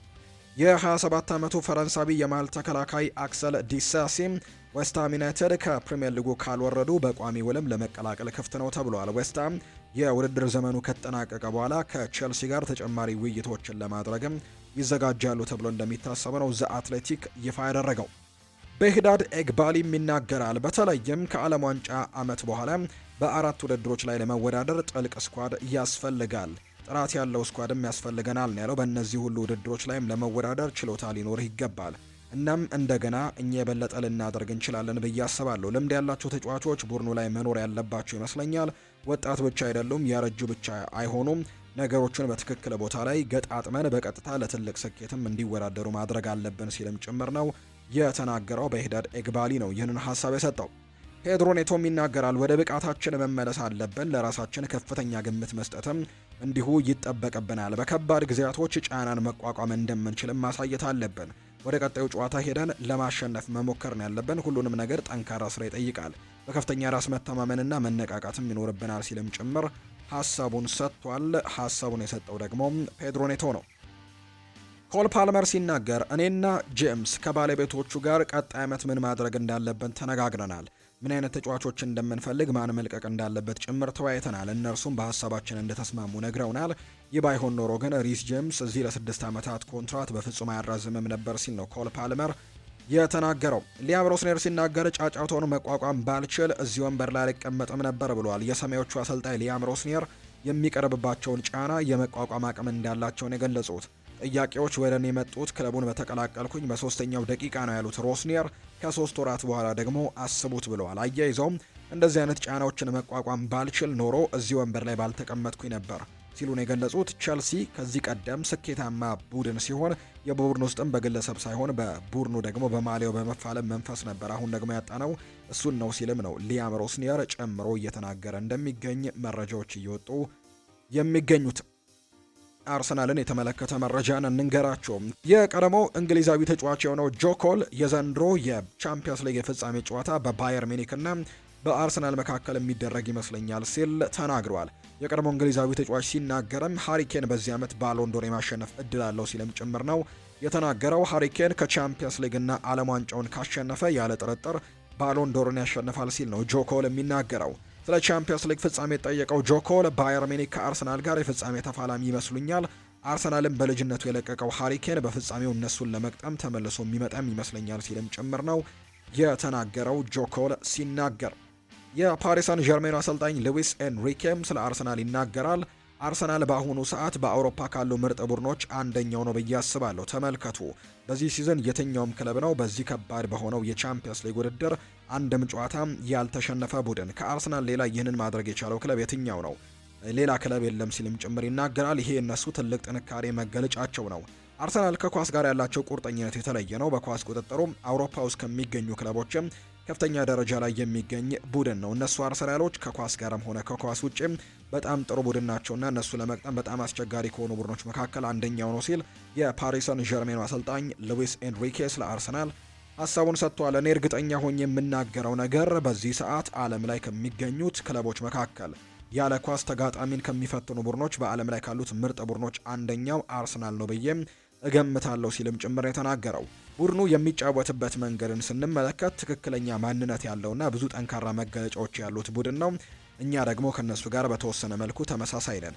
ነገር ግን ደግሞ የተለያዩ አጨዋወት ዘይቤዎችንም እንከተላለን። በዚህ ሰዓት የትኛውም ቡድን ሆነ አሰልጣኝም ተቃራኒውን መቅጠም የማትፈልገው ክለብ ማን ነው ተብሎ ቢጠየቅ መልሱ ቀላል አርሰናል ነው ሲል ነው ሉዊስ ኤንሪኬ የሚናገረው። ጥሩ ስብስብ አላቸው፣ ለየትኛውም ቡድን ትልቅ ፈተና የሆነ ቡድን ነው ሲልም ነው የተናገረው የፓሪስ ሰን ዠርሜኑ አሰልጣኝ።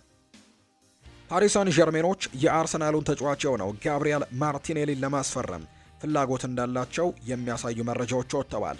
የፓሪስ ሰን ዠርሜን የስፖርት ዳይሬክተር የሆነው ሉዊስ ካምፖስ ከማርቲኔሊ ወኪሎች ቤተሰቦች ጋርም ቀደም ብለው ስብሰባ እንዳደረጉ ጭምር የተነገረውና ፓሪስ ሰን ዠርሜን የጋብሪኤል ማርቲኔሊ ፈላጊ እንደሆነ ይፋ ተደርጓል። ቤን ዋይት ስለ ሚኬል አርቴታ ይናገራል።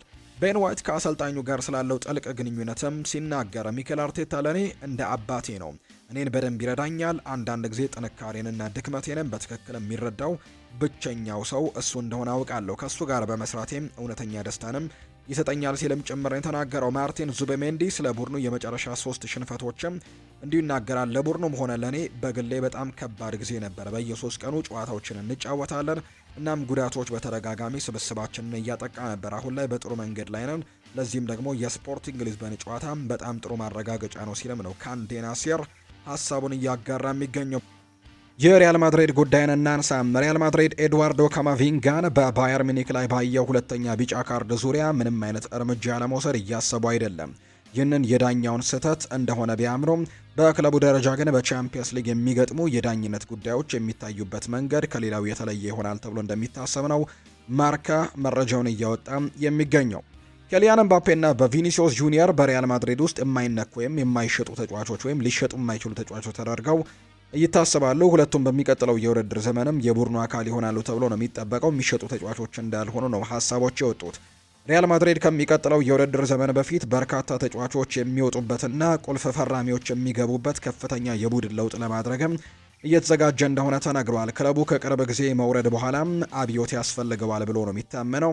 በዚህም በርካታ ቦታዎችን በተለይም ተከላካይና አማካይ ክፍሎች ላይ ማጠናከሪያዎች ይደረጋሉ። ቦርዱ ቡድኑን ለማደስና አጠቃላይ ደረጃውን ከፍ ለማድረግ ሲልም ለሚመጡ አዳዲስ ተጫዋቾች ቦታ ለመልቀቅ ሲባል በርካታ ተጫዋቾችን ሊሸጡ እንደሚችሉ እየተነገረ ነው። እንዲሁም በውድድር ዘመኑ መጨረሻ ላይም በአሰልጣኝ ሁኔታ ዙሪያ ላይም ሁኔታዎች ወይም ውሳኔዎችም ይጠበቃሉ። ይህም አጠቃላይ የፕሮጀክቱን ቀጣይ ጉዞ ደግሞ ሊቀርጽ ይችላል ተብሎ ነው የሚታሰበው። ሪያል ማድሪድ በሚቀጥለው የውድድር ዘመን ለሁሉም ዋንጫዎች በድጋሚ መፎካከር የሚችል የበለጠ ጠንካራ ቡድንም እንደሚፈልጉ ጭምር ነው ማርካ የተባለው የመረጃ ምንጭ ይፋ ያደረገው። ፋብሪዚዮ ሮማኖ እንደገለጸው ከሆነ ሪያል ማድሪድ ኒኮ ፓዝን ከኮሞ መልሶ ለመግዛት ያለውን የ9 ሚሊዮን ዩሮ አማራጭን ለመጠቀም እስከ ሜይ 30 ድረስም እንዲሁ ጊዜ እንዳለው ነው የሚነገረው። ሪያል ማድሪድ እስከ ሜይ 30 ድረስ ውሳኔ ካላሳለፈ ግን ይህንን የ9 ሚሊዮን ዩሮ ቅናሽ ዋጋን የመጠቀም መብቱን ያጣል። ያ ማለት ግን እስከ ቀጣዩ የ2027 ክረምት የዝውውር መስኮት ድረስ መጠበቅ ይኖርበታል።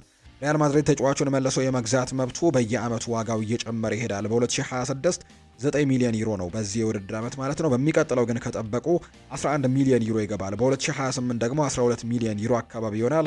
ኒኮ ፓዝ በሴሪኤው ከኮሞ ጋር እያሳየ ያለው ድንቅ ብቃትና ለባለፈው የውድድር ዓመት የሊጉ ምርጥ ወጣት ተጫዋች ተብሎ መታጨቱ ማድሪድ ውሳኔው ላይ እንዲቸኩል እያደረገው ነው። በሌላ መልኩ ሪያል ማድሪድ ተመልሶ እንግዲህ ተጫዋቹ መልሶ ባይገዛው እንኳን ኮሞ ተጫዋቹን ለሌላ ክለብ ከሸጠው ከዝውውሩ 50 በመቶ ድርሻ ደግሞ የማግኘት መብት አለው ሪያል ማድሪድ እና በእነዚህ መልኩ ሊጠቀም እንደሚችል ነው የተናገረው።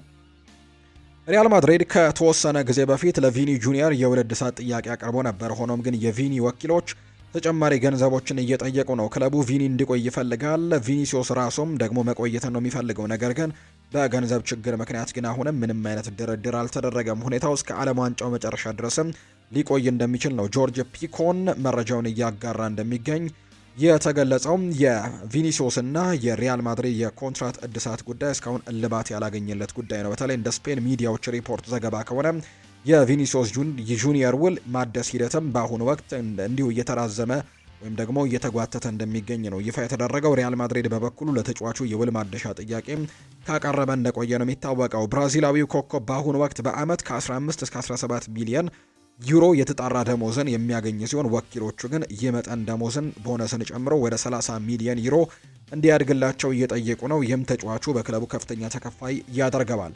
በዚህም የቪኒሲዮስ ወኪሎች ክለቡ ከዚህ በፊት ያልሰጠውን አይነት ከፍተኛ የውል ማደሻ ቦነስን እየጠየቁ መሆናቸውን የተነገረው። ክለቡ የክፍያ ስርዓቱን ወይም ደግሞ በተለምዶ ሳላሪ ስትራክቸር የሚባለውን ስርዓትም ደግሞ ማዛባት በጭራሽ ነው የማይፈልገው። እናም የቪኒሲዮስ ደሞን ከኬሊያን ምባፔ በታች ወይም እኩል እንዲሆን እንደሚፈልጉ ነው የተዘገበው። ቪኒሲዮስ ከሪያል ማድሪድ ጋር ያለው ውል እስከ ሰኔ 2027 ድረስ የሚቆይ ቢሆንም ክለቡ ተጫዋቹን በነፃ እንዳይለቅ ግን በሚቀጥለው ዓመት ውሉን ካላደሰ ሊሸጠው እንደሚችልም እየተነገረ ነው። ምንም እንኳን ድርድሩ ቢቋረጥም ቪኒሲዮስ ግን በሪያል ማድሪድ መቆየትን ምርጫው እንደሚያደርግ ነው የሚታወቀው። በሪያል ማድሪድና በቪኒሲዮስ ወኪሎች መካከል ግን አሁንም ትልቅ ችግር እንዳለ ጭምር የሚያሳዩ መረጃዎችና እየቀጠሉ እንደሚገኝ ነው የተነገረው። በተለይ ደግሞ ከገንዘብ ጋር በተያዘ ነው። በተያዘም የውል ማደስ ጉዳይ እልባት የሚያገኘው ከ2026ቱ የዓለም ዋንጫ በኋላ ይሆናል ተብሎ ነው የሚጠበቀው። በአሁኑ ወቅት ግን በሪያል ማድሪድና በተጫዋቹ ወኪሎች መካከል ያለው ሁኔታ ተጫዋቹና ወኪሎቹም የዓለም ዋንጫውን እንደ ትልቅ አጋጣሚ ለመጠቀም ማቀዳቸው ነው። በውድድሩ ላይ የሚኖረው ብቃት የድርድር አቅሙንም ከፍ ያደርገዋል ተብሎ ይታመናል።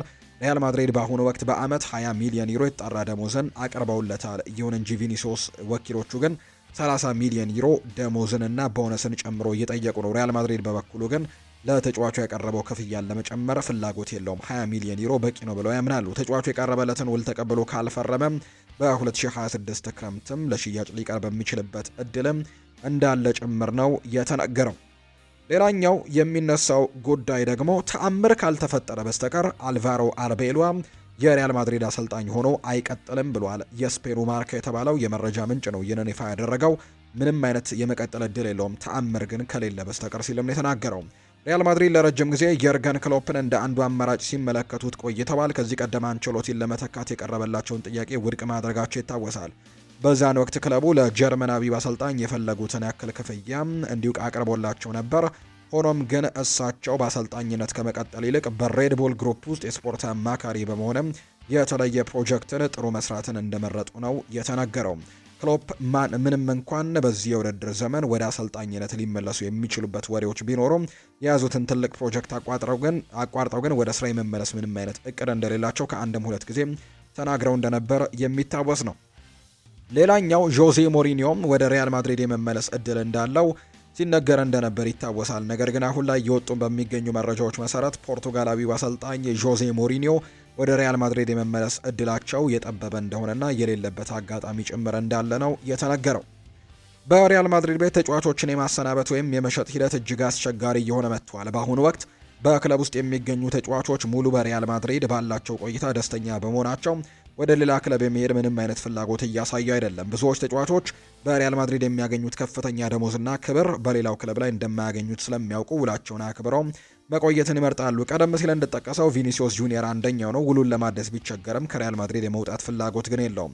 ይህም ክለቡ አዳዲስ ተጫዋቾችን ለማስፈረም ሲል የተወሰኑ ተጫዋቾችን ለመሸጥ የሚያደርገውን እቅድም ውስብስብ ያደርግበታል ተብሎ ነው የሚታሰበው። የመገናኛ ብዙሃን እንደሚዘግቡት ከሆነ ካንዴና ሴርን ጨምሮ እንዳወጣው ዘገባ ሪያል ማድሪድ የቀድሞ ተጫዋቹን ቪክተር ሙኞስን ከኦሳሱና መልሶ ለመግዛት የሚያስችለውን የ8 ሚሊዮን ዩሮ የውል ቃል ወይም ደግሞ በተለምዶ ባይባክ ክሎዝ የምንለውን መልሶ የመግዛት ሂደትን እስከ ጁላይ 30 ድረስም ይቆያል የተባለው። ሪያል ማድሪድ ይህንን ውል ለመጠቀም የወሰነባቸው ዋና ዋና ምክንያቶች አሉ። አንደኛ ባርሴሎና ተጫዋቹን ለማስፈረም ያለው ፍላጎትን ተከትሎ ነው። ማድሪድ ተቀናቃኙን ለማዘናጋትም እንዲሁ ደግሞ ተጫዋቹን ወደ ቤቱ ለመመለስም ውሳኔ ላይ በመድረሱ እንደሆነ ተነግሯል። በተጨማሪ ሙኞስ በኦሳሱና እያሳየ ያለው ድንቅ ብቃትና ደግሞ በቅርቡ ለስፔን ብሔራዊ ቡድን ባደረገው የመጀመሪያው ጨዋታ ላይ ግብ ማስቆጠሩ የሪያል ማድሪድ ትኩረት ስቧል። ሪያል ማድሪድ ተጫዋቹን መልሶ ለመግዛት በአመቱ የሚጨምር የዋጋ አማራጭ አለው። ይህም ለዚህ አመት የ8 ሚሊዮን ዩሮ የሚከፈል ሲሆን በ2027 ወደ 9 ሚሊዮን ዩሮ፣ በ2028 ደግሞ ወደ 10 ሚሊዮን ዩሮ ከፍ የሚል ዋጋ እንደተለጠፈበት ነው የተነገረው። ራኡል አሴንሲዮ ሪያል ማድሪድን ሊለቅ ነው ተብሏል። ክለቡ ባለፉት ጥቂት ወራት ያሳየው ባህሪም በጭራሽ አልወደደውም። ስለዚህም ጥሩ የዝውውር ጥያቄ ከቀረበላቸው ራኡል አሴንሲዮን እንደሚለቁት ነው የተረጋገጠ መረጃ እንደሆነም ይፋ የተደረገው። የባርሴሎናን ጉዳዮች ደግሞ እንመልከት። የዣኦ ካንሴሎ የግዢ አማራጭን እንመልከት። 15 ሚሊዮን ዩሮ አካባቢ እንደሆነ ይታወቃል። ነገር ግን ባርሴሎና የሚመርጠው ነፃ ዝውውር ወይም ሌላ ውሰትን ነው። አልሂላል ለተጫዋቹ የወጣውን ክፍያ መልሶ ማግኘት ይፈልጋሉ። እንደ ማርክ ካይሴዶ ያሉ ተጫዋቾች በድርድሩ ለማካተትም ክፍት ሊሆኑ ይችላሉ። ነገር ግን ባርሴሎናዎች ይህንን ተጫዋች በቋሚነት ማቆየት ፍላጎታቸው ነው። ኔይማር ጁኒየር ይናገራል። ላሚን ያማል በእግር ኳስ ውስጥ ካሉት ታዳጊዎች ውስጥ ምርጡ እንደሆነ አምናለሁ ብሏል። ሊዮኔል ሜሲ ነበር፣ እኔ ነበርኩ። እናም ይህ ልጅ በ18 ዓመቱ የሚያደርገው ነገር ግን ልዩ ነው። ከቻምፒየንስ ሊግ ሲሰናበቱ ለእሱ ያሳየውን እንቅስቃሴ ወድጄዋለሁ። እሱ ሁሉንም ነገር ሰጥቷል። ደግሞም እንደሚመለስ እርግጠኛ ነኝ። ነገር ግን ይህ እግር ኳስ ነው፣ ማንኛውም ነገር ሊከሰት ይችላል። በሚቀጥለው ዓመት የቻምፒየንስ ሊግን እንደሚያሸንፉ ተስፋ አድርጋለሁ። እናም ላሚን ያማልም የባሎን ዶር ሽልማት እንደሚያገኝ አስባለሁ። እሱ በጣም ልዩ ተጫዋች ነው። ሁልጊዜም ከምወዳቸው ተጫዋቾች አንደኛው ነው። በእርግጥም ባሎን ዶርን ያሸንፋል ሲል ነው ኔይማር ጁኒየር የተናገረው። ከሌሎቹ ራፊኒያና ክሪስቲያንሰን በተጨማሪ ፈርሚን ሎፔዝ እና ማርክ በርነል በልምምድ ላይ አልተሳተፉም። የበርነል የግራ ቁርጭምጭሚት ህመም ሙሉ በሙሉ አልዳነም። ይህ በእንዲህ እንዳለ ፈርሚን ሎፔዝም ከቡድን አጋሮቹ ጋር የመነካካት ወይም ከከንፈሩ አካባቢ ኳስን የመምታት ሪስክን ለመውሰድ ሲባል በጂም ውስጥ እንዲቆይ እንደተደረገ ነው የተነገረው። አንድሪያስ ክሪስተንሰን የባርሴሎና የመጀመሪያ የውልድ ሰዓት ጥያቄን ውድቅ አድርጓል። ነገር ግን ወኪሉ ከክለቡ ጋር ስምምነት ላይ ለመድረስ እንዲሞክር ጠይቋል። ባርሳ የተወሰኑ ሁኔታዎች ከተሟሉ 1 ዓመት እድሳትና ተጨማሪ ዓመትን አቅርቦለታል። ነገር ግን ቀደም ሲል የነበረው ደሞዝ በነፃ ዝውውር ስለመጣና የጉዳት ታሪኩንም ከግምት ውስጥ በማስገባት ከፍተኛ የደሞዝ ቅነሳን እንዲያደርግም ተገደዋል። የክሪስተንሰን ያሁኑ ውል በሰኔ ወር ላይ ነው የሚያበቃው። እናም ከጥር ወር ጀምሮ ደግሞ ከሌሎች ክለቦች ጋር ለመደራደር ነፃ ቢሆንም በባርሴሎና ለመቀጠል ቅድሚያ ሰጥቷል። እናም ክለቡ ታማኝነቱን ለመሸለምም የውልድ ሰዓት ጥያቄን ያቀረቡለት ከፕሪሚየር ሊግ፣ ከቡንደስሊጋ፣ ከሴሪኤ እና ከላሊጋ 2 ቡድኖች እንኳን እሱን ለማስፈረም ፍላጎት አላቸው። ነገር ግን ባርሴሎና የተቀነሰውን ጥያቄ ቢያቀርብለትም በክለቡ እንደሚቆይ ነው ተስፋ የሚደረገው። ክሪስተንሰን በጥራቱ በተለዋዋጭነቱና በልምዱ በሃንስ ፍሊክ ከፍተኛ አድናቆት ያለው ተጫዋች ነው። ነገር ግን ክለቡ ከዚህ በፊት ከሚያገኘው በጣም ዝቅተኛ ውል ከተቀበለ ብቻ እንዲቆይ ያደርገዋል። በአሁኑ ጊዜ ምንም አይነት ስምምነት እንደሌለ ነው መረጃዎቹም እየበጡ የሚገኙት። የባርሴሎና ግብ ጠባቂ ዮሃን ጋርሲያ እስካሁን በላሊጋው 25 ጨዋታዎችን አድርጓል። 28 ጨዋታዎች ላይ ለመድረስና ወደ ዛሞራ ሽልማትም በይፋ ለመግባት 3 ተጨማሪ ጨዋታዎች ብቻ ይፈልጋል። እናም ወደ ዛሞራ ውድድር ደግሞ ሲገባ ትልቅ የማሸነፍ እድልም ይኖረዋል። ምክንያቱም በጣም አስደናቂ ቁጥሮች ላይ ያሉት በ25 ጨዋታዎች 19 ጎሎችን አስተናግዷል። ይህም በአማካይ በጨዋታ 0.76 ጎሎችን ማለት ሲሆን በአሁኑ ሰዓትም በሊጉ ከሌሎች ግብ ጠባቂዎች የተሻለው ቁጥር ይሄ ነው። ዮሃን ጋርሲያ በሚቀጥሉት ጨዋታዎች በተመሳሳይ ደረጃ የሚቀጥል ከሆነ ወደ ውድድሩ መግባት ብቻ ሳይሆን ግንባር ቀደምም ሆኖ ይቀመጣል። በታሪክ ይህን ስኬት በጣም ጠቃሚ ይሆናል። ምክንያቱም ባርሴሎና 21 ጊዜ የዛሞራ ሽልማትን በማሸነፍ ቀዳሚ የሆነው ክለብ ነው።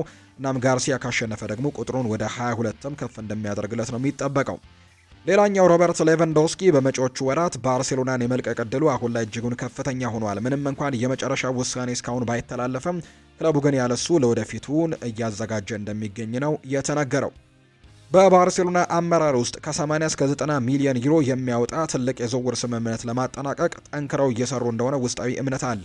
ይህ ማለት በቅርብ ጊዜ በብዙ ስሞች ዙሪያ ወሬዎች ቢኖሩም ባርሴሎና ግን በዚህ ዋጋ ወርልድ ክላስ የሆነ ተጫዋችን የማስፈረም ጠንካራ ፍላጎት እንዳለው የሚያሳይ መረጃ ነው እየወጣም የሚገኘው። ሄክተር ፎርት የአሌሳንድሮ ባስቶኒ ስምምነት አካል በመሆን ከኢንተር ሚላን ጋር ስሙ የተያዘ ሲሆን የጣሊያኑ ክለብም የተጫዋቹን ብቃት ከፍ አድርጎ እንደሚመለከተውና የባስቶኒ የዝውውር ክፍያ ለመቀነስ ሊጠቀምበት እንደሚችል ነው ዘገባዎች የጠቆሙት። ሆኖም ግን ፎርት ሙሉ በሙሉ ትኩረቱ ብቃቱን በማሻሻል በሚቀጥለው የውድድር ዘመን ወደ ባርሳ ለመመለስ በማድረግ ላይ እንደሆነ ነው የተነገረው። ቻምፒየንስ ሊጉን ለማሸነፍ እንፋለማለን ብሏል ኮኬ። የኮፓ ዴል ሬን ዋንጫን ያጣው የአትሌቲኮ ማድሪድ አምበል ኮኬ ቡድኑ ፊቱን ወደ ቻምፒየንስ ሊግ ያዞራል ብሏል። ቻምፒየንስ ሊጉን እናሸንፋለን፣ ማሸነፍም እንፈልገዋለን ያለው ኮኬ ዋንጫውን ማሸነፍ እንድንችል ደግሞ ሁሉንም ነገር እናደርጋለን ሲል ይናገራል። አትሌቲኮ ማድሪድ በአውሮፓ ቻምፒየንስ ሊግ ግማሽ ፍጻሜ ከአርሰናል ጋር እንደሚጫወት የሚታወቅ ጉዳይ ነው። የተወደዳችሁና የተከበራችሁ ቤተሰቦቻችን ለዛሬ ያዝንላችሁ አዳዲስ ስፖርታዊ ጉዳዮቻችን እነዚህ ነው የሚመስሉት። ስላደመጣችሁን፣ ስለተከታተላችሁን ቆይታችሁም ከኛ ጋር ስለነበር እጅግ ከልብ አድርገን እናመሰግናለን። ፉአድ ባህሩ የዛሬውን ፕሮግራም እየመራው ከእናንተ ጋር ቆይታን አድርጌያለሁ። በቀጣይ ፕሮግራሞቻችን ሌሎች ስፖርታዊ ጉዳዮችን፣ ሌሎች አዳዲስ መረጃዎችን አካተን በድጋሚ ተመልሰን የምንገናኝ ይሆናል። ለዛሬ ግን የያዝንላችሁ ፕሮግራም ይህን ይመስል ነበር። ቆይታን ከኛ ጋር ስላደረጋችሁ እጅግ ከልብ አድርገን እናመሰግናለን። መልካም ጊዜ፣ መልካም ቀንም እንዲሆንላችሁ ነው በአክብሮት የምመኘው።